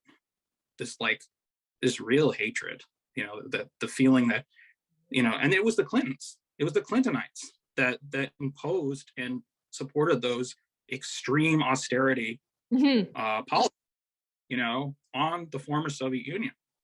And the thing that, and I'll just add this point too, that term red-brown alliance that gets thrown out around a lot by some segments of the left, it literally comes from Boris Yeltsin. Boris Yeltsin was, when Russia was in its austerity and mass poverty, there was a broad alliance formed against Yeltsin's horrific economic policies. And it was basically, Yeltsin had pissed off so many people in the country that you had the communists were able to reach out with and work with czarists, actual far right Russian nationalists, because everyone hated these neoliberal policies. And Yeltsin called it red-brown alliance. And this was used, and many even progressives and liberals and even some European socialists wouldn't support the anti-neoliberal resistance in Russia in the 90s, despite the fact they were dying by the millions, children were dying, all this stuff, because the communists made pragmatic alliance with Russian nationalists who, had, bad opinions, on gay issues and all this other stuff. And this totally turned Russians off liberalism, because it's like this is your morality. You literally think that having homophobic views is worse than children dying of poverty. You know, you literally, so anyway, this is just my point about saying that it's a country that's completely rejected them, and it's a country that can actually project power, like China. So I think that to me is the deep source of that hatred. That makes sense. So yeah, there was another example I wanted to talk about, and it's a very relevant one, and it's sort of in the same vein of this kind of liberal evangelism and this sort of rage at people who would dare to reject cultural liberalism. There was this article that came out in the New York Times recently, just a few days ago. And I have it right here. It says, it's about the Afghan migration refuge crisis and all the people who are trying to get out of the country because of the sanctions. And the New York Times article, this was on February 3rd, the New York Times article had a few passing references to the fact that it was US sanctions and the freezing of assets that is leading to this mass starvation. And the comment section of the New York Times article, which is, you have to remember, this is full of educated, affluent liberals, American liberals, the comments are overwhelmingly just irate at even the suggestion that US policy is responsible for the catastrophe. In comment after comment, in response to, whether the sanctions should be lifted, they're all saying very similar things, that the Afghans had 20 years to accept the American generosity of liberal democracy. They failed to take this wonderful opportunity. So basically they made their bed and they can lie in it. And I mean, I'm not even, I'll send you the article. You can look at the comments. I mean, if you can bear it, it's just one after the other. And a number of comments are falsely claiming that the money is our taxpayer dollars that we spent. They don't even know that it's government, Afghan government assets. And I'm just looking at this, and I'm just thinking, it's basically, you failed, we occupied you, you failed to adopt, for whatever reason, our wonderful liberal democracy as we define it, wholesale, basically. And, we had to leave, but, you now just all deserve to suffer. You're not even humans anymore, basically. You're not even, and I was looking at the comments and I'm just thinking, this is liberal fascism. Like, these people who consider themselves, who wouldn't even say the wrong word, who are constantly self-interrogating themselves about whether they're being hurtful or, insensitive. And here they are, and they're justifying genocide. No, yeah, it's terrifying. And it's absolutely, it's abhorrent. And it's a lot of the things I was seeing around when the news over the past few days around this, how the assets are now going to be used and how they're no longer even essentially like Afghan assets at this point. And the argument was, well, it was never Afghan capital to begin with, right? It was something given by the generosity benevolence of the Western countries. And now that, they haven't succeeded in their mission as difficult as they, tried to do, then it's time to essentially absorb that money back. And yeah, and you're absolutely right. It's not around, we don't even care. It's like, you deserve to be punished and you deserve to die for what you failed to bring about. And the irony is, it's not even that the puppet government rejected any of those stipulations for 20 years, it didn't have the capacity to implement it. And that's aside from the whole dynamic of the Taliban not essentially even winning, or again, quote unquote, against the NATO member states, but they were brought in. So yeah, it's absolutely awful around how this whole, they've created a rationale out of thin air to, I guess, I don't know, justify how how things are being implemented in the moment. But I've definitely seen those comments, not only around news articles, but online as well, especially on Twitter. And there are a lot of, policy wonks, think tank people who work in those specific spheres in and around Washington and influential circles. Yeah, I just feel the supposition, even when it's unsaid by so many leftists, that, oh yeah, we don't like liberals either, but we have to side with them because the right is worse. And I'm just thinking,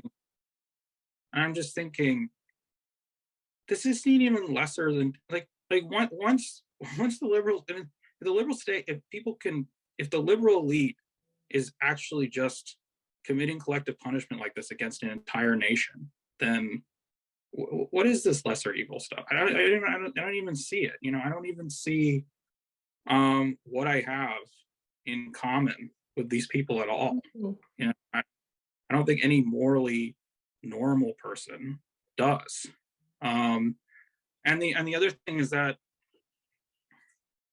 it really also just demonstrates this outlook that the people in this elite are incapable of self-reflection and self-criticism, completely incapable of it. It doesn't matter how many catastrophes they cause. It doesn't matter how everything fails, because they're the elect and they're perfect and they're morally superior and they're wonderful. And if the people reject them, whether it's people in other countries or even people within their own countries, then they're not wrong. The people are wrong. And the people have therefore no rights. We'll support human rights and we'll say we support you if it aligns with our objectives in some way. But the second it doesn't, you are completely disposable. This is frightening stuff. This is really, really frightening. And that was the thing about the comments. It wasn't just like one or two. It was like, it was all of them. It was all of them. So anyway, yeah. So I think that to me was an example where like woke empire just got unmasked, completely unmasked. It was like all the time you see is, oh, it's Smiley and pride flags and BLM and then it's like it just gets pulled aside and there's just this fanged raving monster behind it. It's just one of those moments, it just sort of comes out right there. Anyway, just wanted to talk about that because that was just a few days ago. Yeah, I think that's a very important point that you bring up in terms of playing with these ideologies at home and then exporting them abroad, through imperialism. So this imperialist nature of woke ideology, as you mentioned, has manifested before in terms of calling China a settler colonial state, calling essentially Cuba a settler colonial state, because as you mentioned, the Cuban Revolution was led by we could say non-white Latinx members, or there was a stark absence of natives and Black people. So the qualitatively, yes, like it's changed form, but it's still a settler colonial state. Indigenous people don't have land back. Black people haven't received reparations, and not just that, but they're quote unquote oppressed by the settler colonial state, so it needs to go. Never mind the sanctions, right? So a similar thing to your example using Afghanistan, we see it in Afghanistan as well, because these kind of woke individuals are present in every society. So some Afghans are also pro keeping money, the US keeping the money that belongs to the Afghan state, because the Afghan state has been handed over to the Taliban, and Taliban have reactionary views when it comes to women, it comes to minority groups and such. They claim to have improved somewhat, and we have seen somewhat of an improvement, but again, like the bar of standards and expectation is so low for them that have to be, so much worse to be, in a position to place Afghanistan in a position to be worse than, 96 to 2001 when they first ruled.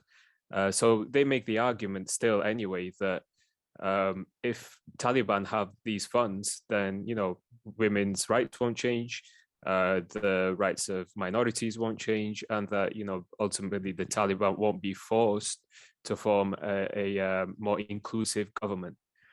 And again, like, this is deeply deprived of, Marxist analysis and Marxist understanding of what state is, that the state isn't an objective entity in society, that it belongs to a certain class, and that certain class then determines how production takes place. And so then you get, whether its nature is capitalist or otherwise. So once again, like, if you form an inclusive state, if it operates in the interests of the Taliban and their ideology, then, what good has it been? But these people, again, like, push this woke ideology that no, that giving money to the Taliban just means strengthening them, and we should keep the money until they come to the negotiation table, or that they, we force them to change the way they think and the way they operate and the legislation that they put out. Meanwhile, the Taliban survived the last 20 years without even being in power. And, the next 20 years, they'll be fine. Like, put all the sanctions in the world that you want on them, they'll mostly be okay. It's the people that will suffer, and that's what we're seeing. Over 97% of the country is in serious risk of starvation at this point. And it's not because there isn't enough food.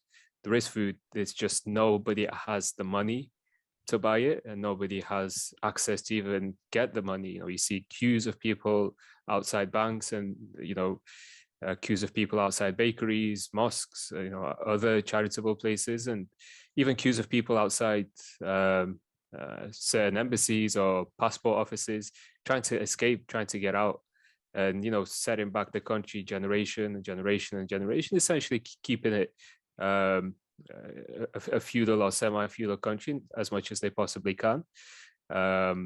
So yeah, like, we see these imperialist ideological line of imperialism, if you like, in practice already. So again, like, to me, it seems like to be like a separate form of American exceptionalism, where America dictates, what's right and wrong. It dictates the morality across the world. And, first of all, in the West, it was, this white man's burden to civilize the savage in the Orient. And then, as you mentioned, slowly over time, it transformed into this humanitarian burden that, we need to do this for humanitarian purposes.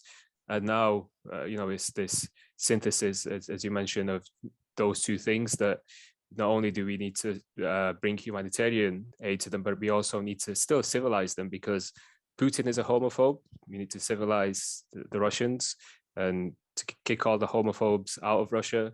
Xi Jinping is, has bigotry against the Muslims, bigotry against the Tibetans, against the Cantonese. We need to go and civilize them. Taliban, we need to go and civilize them. We need to go and civilize Iran. We need to go and civilize the DPRK, Venezuela, Cuba, Angola, Vietnam. Any country that resists the petrodollar or even attempts to break out of it must be civilized. And, not only civilized, but also, adopt our understandings and versions of what morally is justifiable to have in society, to be considered not an enemy, when the reality is that the US always needs an enemy, always needs a boogeyman. Russia is the perfect boogeyman. Iran is the same. China is the same. Because what they do with these states, these quote unquote rogue states, is they tell all their neighbors, like, look, like, their brand of whatever ideology it is will, make its way towards your borders. And what will you do then? So, we'll protect you. Let us set up some bases. let us sell you some weapons, let our experts come in and change your policy, and of course change your economy, give you some loans and things like that. So keeping all these countries then dependent and reliant on not just the US, but the US empire, centered around, the petrodollar hegemony. And so, yeah, it's a very, very telling aspect of American exceptionalism and imperialism in the world today. So with that being said, I wanted to get your perspective on maybe some more theoretical conversation, somewhat, not too much. Sure. Sure. So what do you think is the primary contradiction in the world? And just building off of that, within the US itself, what do you think is the primary contradiction there? Yeah, sure. So in the world, I obviously think that the primary contradiction is US imperialism by a long shot, and its allies. I think the imperialist ruling class of the United States it's the greatest obstacle for self-determination, economic development, peace, and equality for literally billions of people.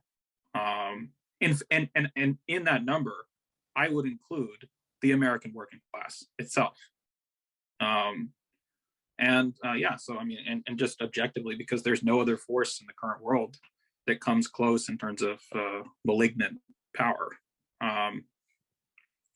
Now, so the question is what the primary contradiction in the United States is. I would say that in the United States, the dividing line is between two sides. The first one I would call the establishment, or perhaps the Eastern establishment. And by the establishment, I mean an intertwined nexus of power, which consists of Wall Street, Silicon Valley, the CIA, the intelligence agencies, the so-called deep state, Ivy League academia, corporate media, Hollywood, and then as well as their armies of professional managerial foot soldiers and enforcers. And all these institutions are interconnected with each other by 1,000 threads. And this establishment gatekeeps virtually all political and cultural discourse in American society and sets policy. It's next to impossible to achieve any position of power in the United States without being vetted and groomed by these institutions. And on the other side of this contradiction is the rest of the population. And it's very diverse. It's white people, it's Black people, it's Latinos, it's people living in both urban and rural areas. It's people who are both culturally liberal and culturally conservative, straight or gay, male or female. And it's essentially, I mean, there was a study in Yale that came out in 2014. And this is very mainstream. And this study concluded that the bottom 70% of American society, income-wise, exercises little to no influence on policymaking whatsoever. So that's one side of, I think that's a conservative estimate. I think it would be more like 80% or 90%. And another way of deciphering how many it is, it would be, definitely the 67% of the population which doesn't have a college degree. So these people, overwhelmingly working class, but also petty bourgeois too.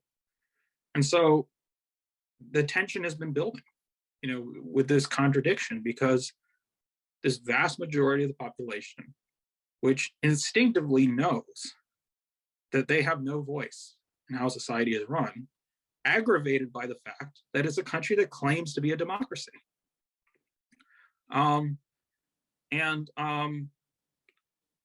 this has led to unrest.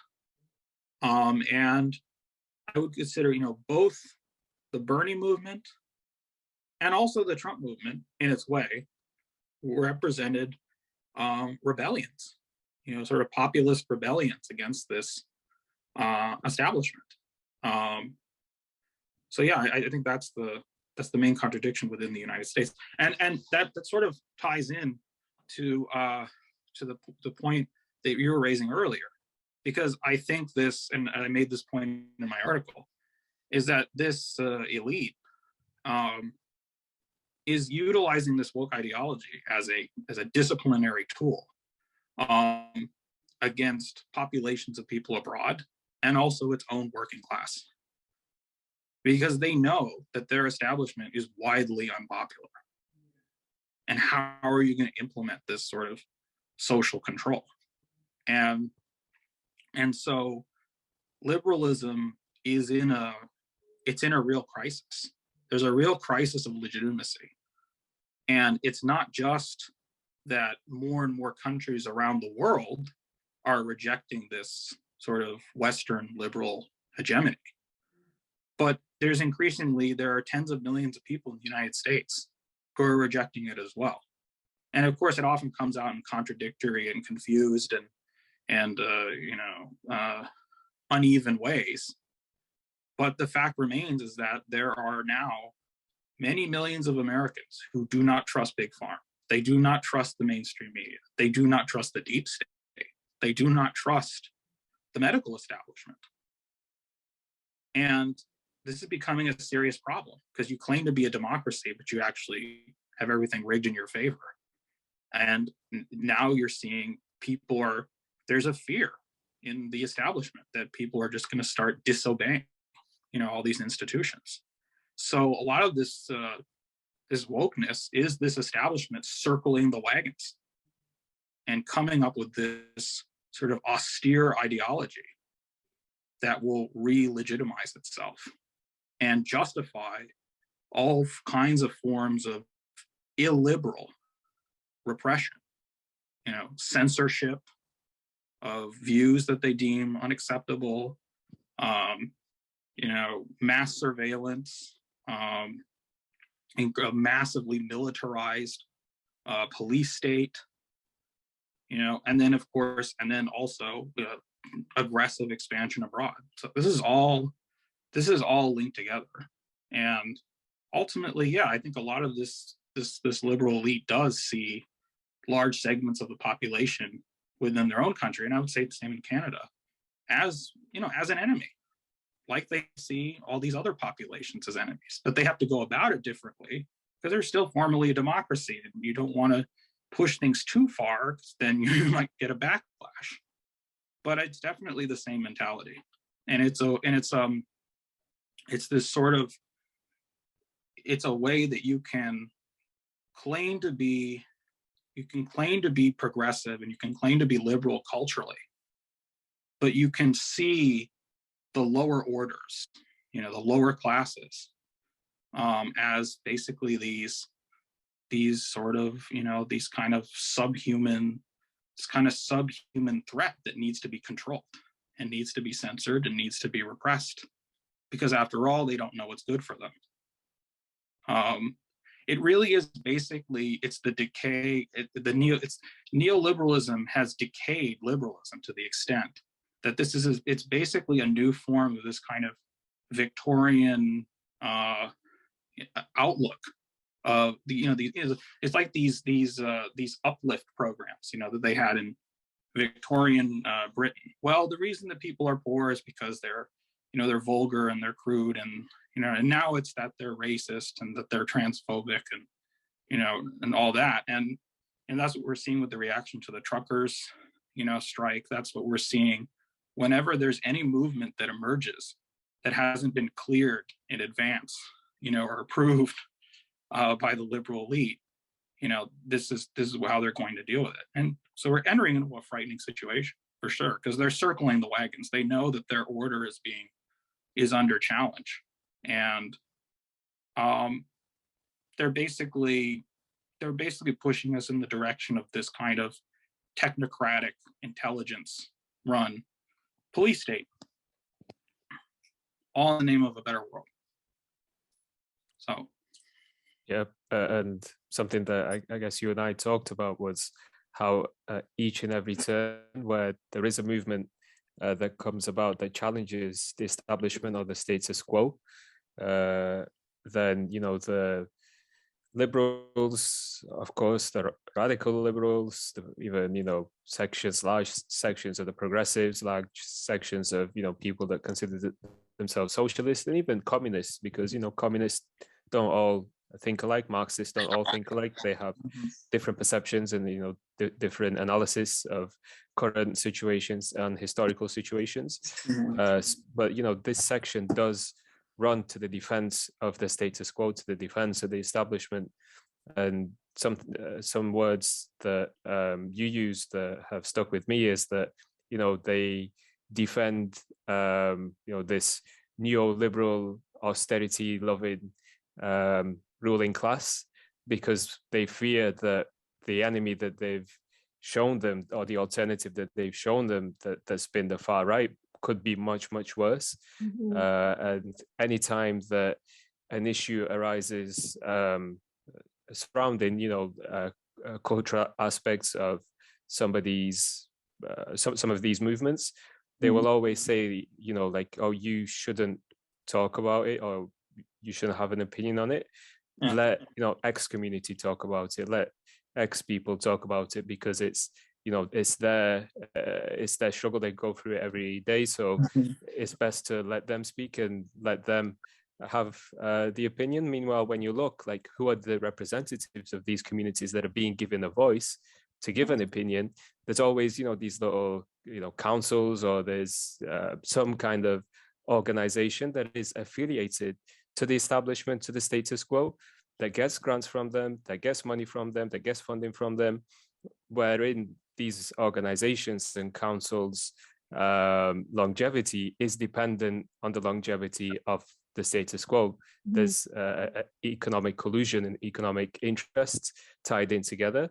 And, you know, these people give some line that is vaguely anti-status quo, like, you know, we're against this state, and the state is this way, but we know that this movement that's been organized, like the truckers, it's wholly or mostly white supremacist, and, you know, they're racist, and they're anti-black, and they're anti-indigenous, etc. So, you know, a whole entire thing gets dismissed, and no attempt is made either to talk to some of these people, to, you know, investigate what kind of conditions they faced in their communities and their places of work that have pushed them to join this convoy. You know, if you ask them, first of all, like, okay, so why did you join here? They might turn around and say to you, because, you know, for my freedoms. And you say, oh, okay, so, you know, what about your job? Are you not scared of losing it? Or, you know, they might say, well, you know, then you generate a conversation that way. And all these things are planned in organizing in terms of actions, like how do you speak to people, who do you approach, and what kind of questions do you ask? And 90% of the conversation will be, you know, the opposing person talking and you listening, and, you know, networking like that to talk to somebody, because chances are, if this is, or if any protest or movement is organized by, you know, the right, is that the right will have never listened to these people, never given them the time of day. So if you, as somebody organizing in leftist circles, if you approach these people and actually listen to them, they'll remember that. They will be like, okay, this person actually listened to me, and, you know, it felt good to actually tell this person about my life, and, you know, that they cared. And, well, then you can provide solutions based off of that. And you know, one of them could be that what if we had something like this in your communities, that this occupation is great, and they say, well, like 1 or 2 people will join. They'll say, okay, but what if we, you know, put some more people to join? Because what if the attitude here was that, you know, what if 1 or 2 of us just joined this convoy? Then, you know, people could have dismissed it from the get-go, but lots of people did. Like, so wouldn't an action like that work? Just very basic stuff, but obviously expanded when you are in an organization and you're brainstorming these things with other comrades. So the point is that, like, somebody like me who's sat here, and I don't claim to have any kind of extreme experience or anything like that. But if I can come up with these things as alternatives to do, rather than just write article after article, make post after post, tweet after tweet, denouncing these things and deflecting responsibility onto the marginalized communities that will be affected the most when fascism in reaction truly shows its face in the state, and not making an effort, especially when most of these organizations that do the deflecting are predominantly white just by nature. And as you mentioned as well, the statistic that you provide, most of the people that follow the woke ideology are white people, and they're the gatekeepers. So they're putting these other communities that they say, we're trying to protect. It probably comes from a place of good intention and good intent, but they're putting them in more danger by refusing pretty much to do anything tangible, aside from writing some articles and holding vigils in a year's time when democracy was almost lost. So, yeah. Yeah, I think in order for that to happen, you need a certain level of organizing amongst yourselves. And when we look at the state of leftist and progressive organizing in North America, at least, and Canada and the US, that's not the case. There's so much infighting within the groups as to how we should organize on the basis of identity. So if a certain movement isn't led by X or Y group, then it's illegitimate, or if they don't have this specific identity-centric values, then it's illegitimate and or racist and or anti X, Y, and Z, as is the one facet of it. And the other facet of it is that there's no desire whatsoever to learn around, understand the origins of why these movements come up, because they don't see class as the unifying factor. They see their own identities and racial origins as the primary motivation to organize, generally, period. And if that's not the focal point around what's happening, then there's no interest, and that's why there are, generally dismissed off the point, which is awful, because then how are we ever to organize as a collective against any type of anti-ruling class initiative? So there's dual facets around. There's such an acute lack of organizing, capacity or will to organize amongst leftists themselves, who will denounce someone else who might have a different opinion, not only in this truckers convoy, but any kind of working class movement that's not predominantly non-white. And so the urge to just dismiss not only this convoy but any other initiative as something that's settler led or led by white people, and so just by extension absolute nonsense is what we see. And that's the same kind of arguments that we see not only liberals or radical liberals but also leftists against patriotic socialism. It's just not a concept that they're willing to accommodate, because white people can't possibly be at the helm or even a part or an important part of anything, because they're settlers and settlers are evil. So there's no long-term thinking around what point or what unifying factor we should collect or organize around, which is class. And that goes back to the whole loops back to the initial conversations that we started this episode with around intersectionalities, and even that framework, identity, more specifically racial identity, kind of supersedes all other factors. Yeah. I mean, just to put in some levity here, I think one of the funniest responses I've heard to these leftists, especially white leftists, who just go on and on and on endlessly. Oh, settler. Oh, we can't ever do anything. It's just an evil settler state. We can't have socialism. We can't have any solidarity because the settlers. Blah blah blah blah. And Caleb Maupin, he actually did this. There was a podcast episode where he just said, if you're a white leftist and that's what you believe, just deport yourself. Just deport yourself. Go back to Europe.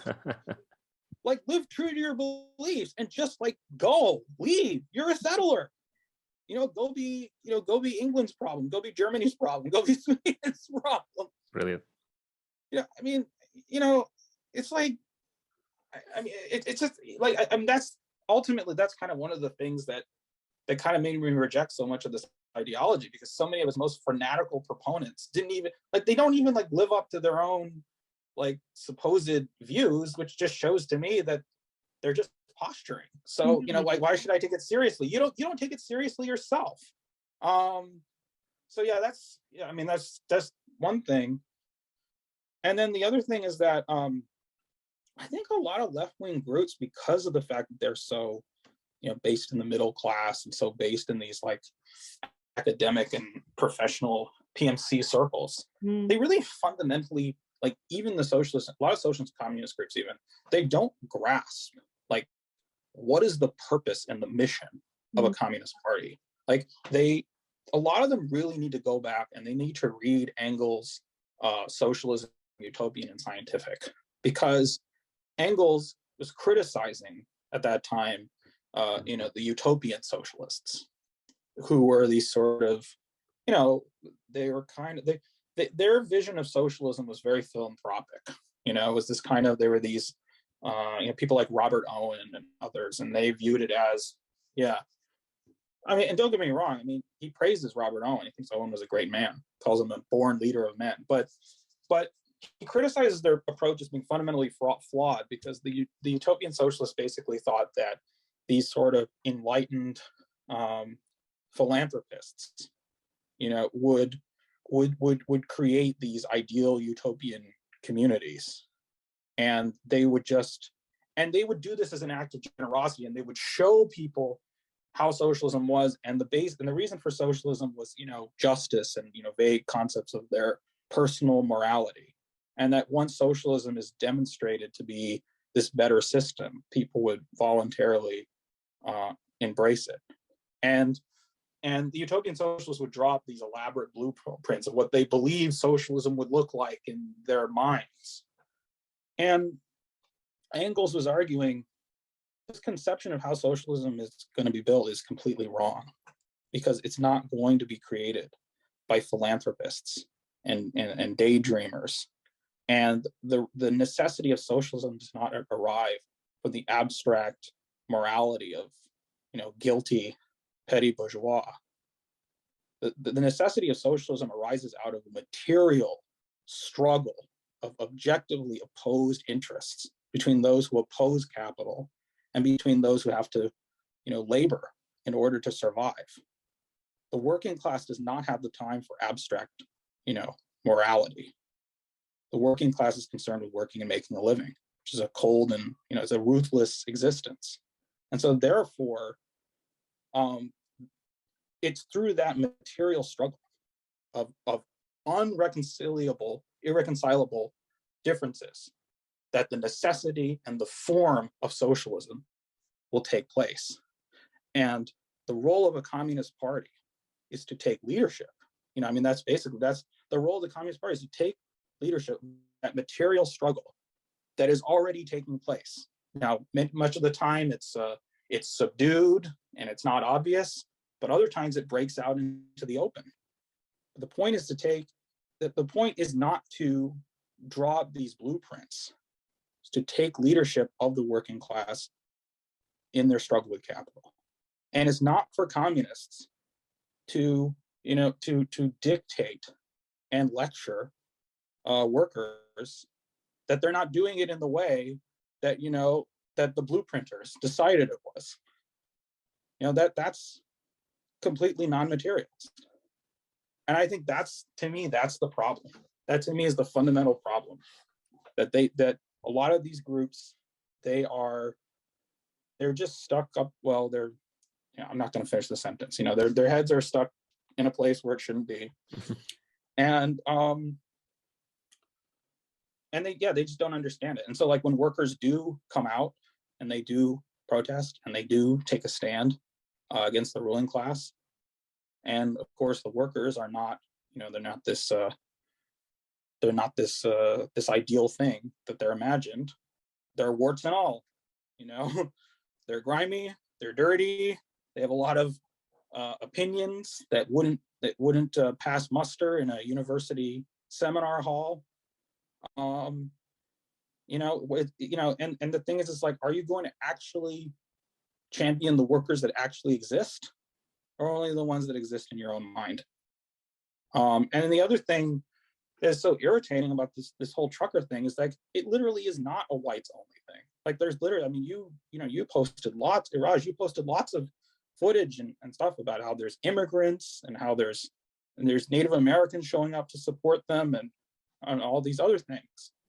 And I think the reason why the professional managerial types really don't like this, or like it's not good for them, or it's not good enough for them, is because even the ones who say, even the socialists who say that, oh yeah, we want a multiracial working class movement, is that the workers are doing it in their own way and on their own terms, and just like really spontaneously. They're just doing it because, not from some abstract morality, but because they have a material interest. It's the recognition, you either stand together or you all hang apart from each other. And so that white workers and workers of color are making these alliances, and they're doing it without, the sort of like Calvinist self-flagellating, racial guilt sessions overseen by their PMC betters, basically. I think honestly, there is a kind of like, they're doing it in the way that we don't want them to, yeah. I mean, that to me, I think it's a problem with outlook, and it's a problem with ideology, and it's a problem with really not understanding how these sorts of things actually work. So anyway, that's what I would have to say.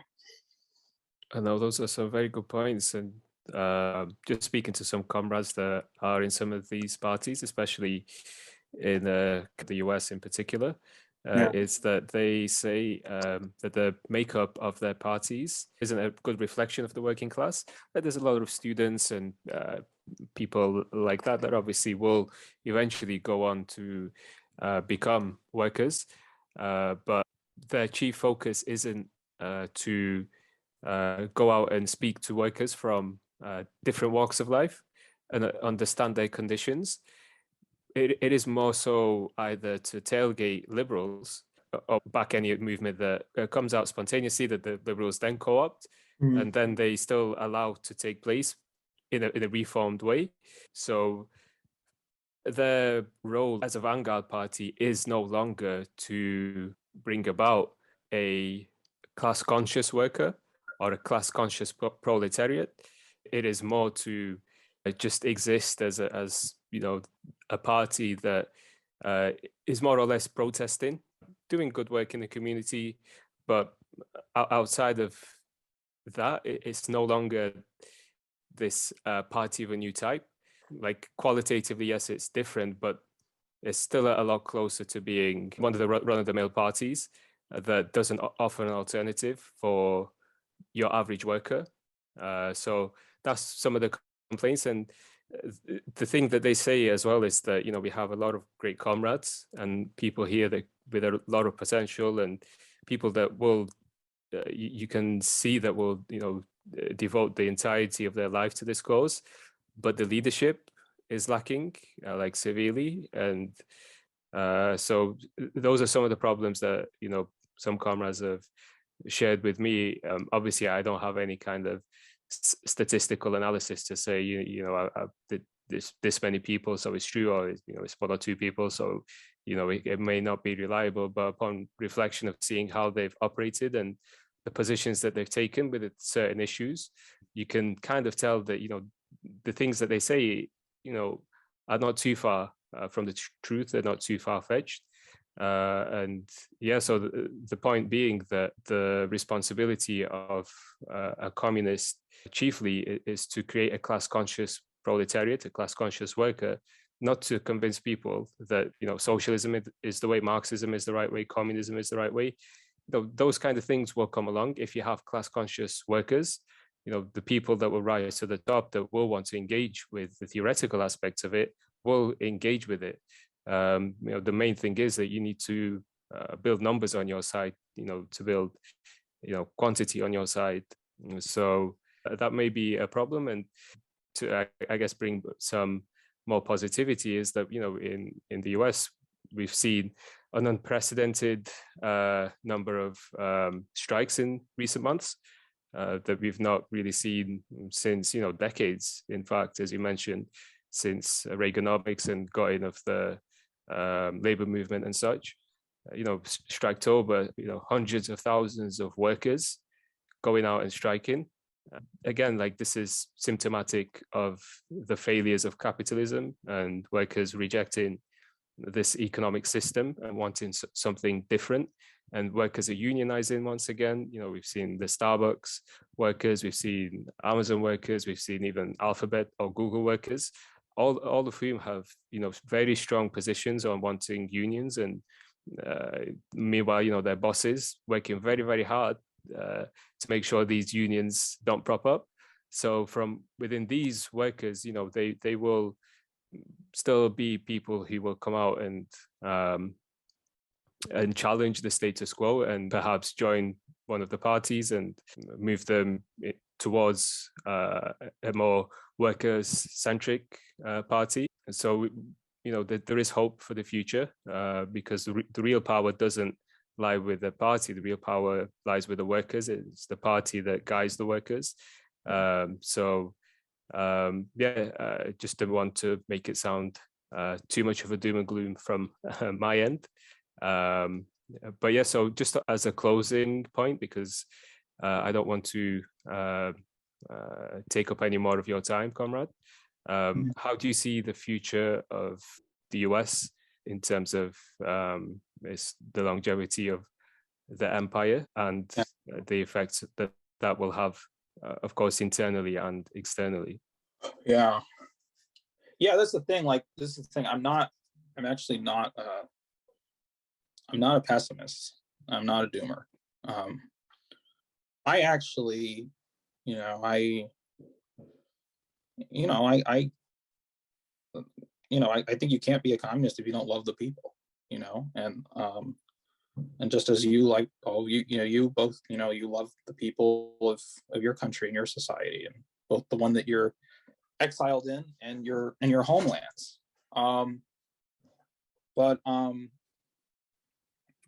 I think that in terms of like the actual mobilization of the working class, I'm actually more hopeful than I was in years past, because workers are fighting. It's obviously scattered. It's it's not as organized as I'd like it, but how can it be? Labor's been in retreat in this country for so many decades, and I think that so in terms of like the actual consciousness of working people in the United States, I have great hope. That tens of millions of Americans are demonstrating, especially in all kinds of different ways: strikes, the protest against vaccine mandates, all these different ways. Ordinary people in the United States are refusing to be dictated to by these establishment institutions. And the establishment understands this, and that's why they're getting scared. It just hasn't taken a sort of coherent form yet, which is why I'm being so harsh to leftists, because it's just like, look, guys, you don't get your, frankly, you don't get your shit together. Someone's going to capture this energy, and we've already seen Trump. Imagine if you had a Trump who was actually smart, competent, someone is going to take this, this wave, is going to ride this wave.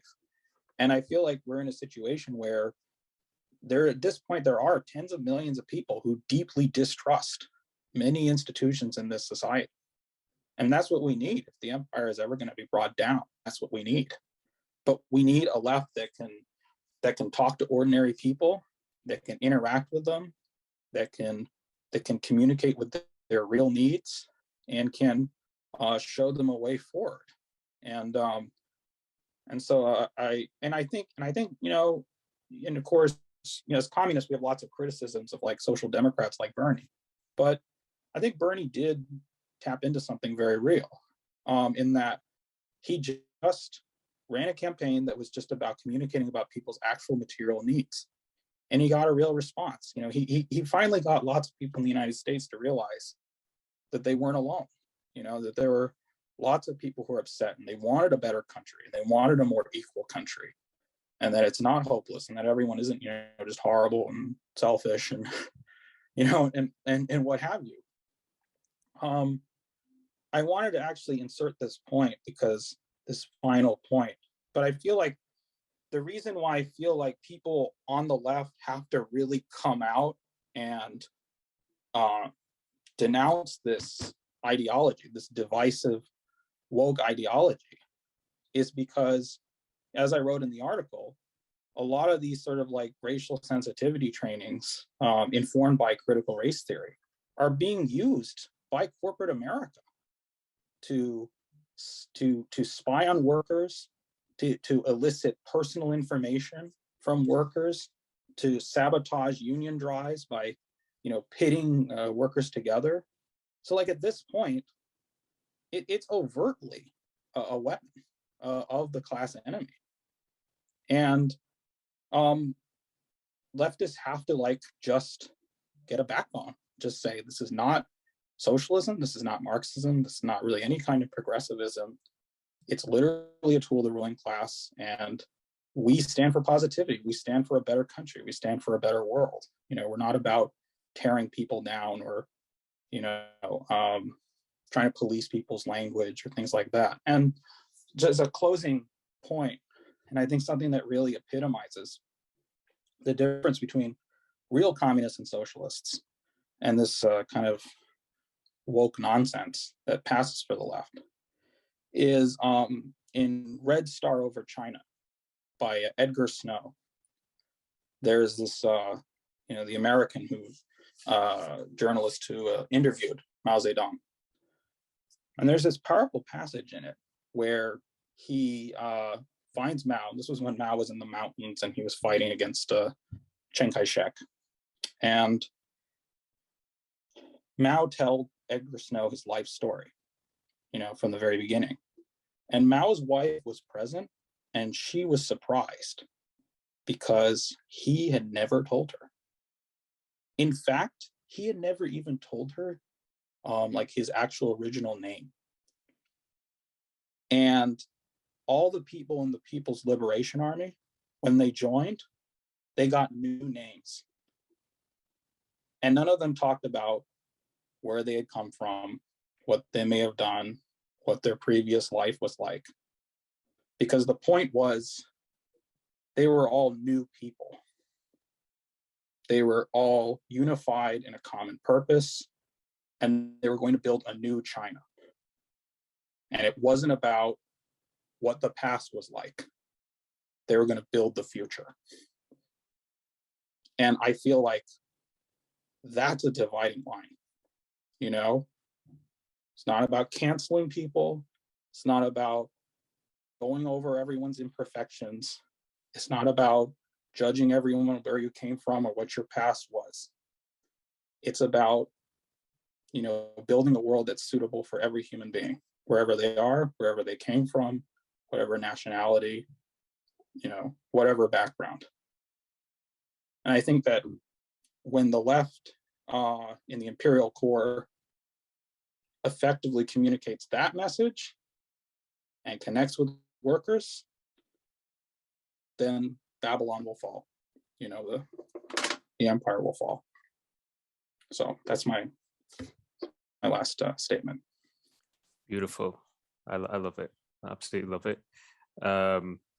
And I was thinking when you brought up Mao that you know, what kind of perception would the urban population of China had of the peasantry? You know, this peasantry that, you know, some of the things that I was looking into it, like they were calling the peasantry was, you know, rat eaters and you know, dirty infested people with disease that, you know, you shouldn't really go near them, you'll catch something. That, you know, they were drug addicts because, of course, like there was an opioid epidemic at the time in China, and just like the kind of people that you do not want to be associated with, the kind of people that have no revolutionary potential, and the kind of people that have the most reactionary and backward views possible in society. Like there's no help for them. in this life, maybe in the next, but certainly not in this one. So what if Mao was to accept that? What if the CPC and Mao's comrades were to accept that and not organize amongst these people, and let Chiang Kai-shek win? What would be the outcome then? What would China look like today? So yeah, brilliant. Thank you very much for your contribution to our podcast, comrade. It's always a pleasure to listen to you. I know I personally always learn a lot. I'm sure Lema does too. And hopefully, we can get you on again, and I'm sure you're going to have more articles for us. You're going to have, your novels and other writings that you're working on that we could critique as well. And it'll always be a pleasure to have you on and to have dialogue with you. So yeah, thank you very much for that, comrade. Thank you very much, both of you. It was a pleasure to be on here.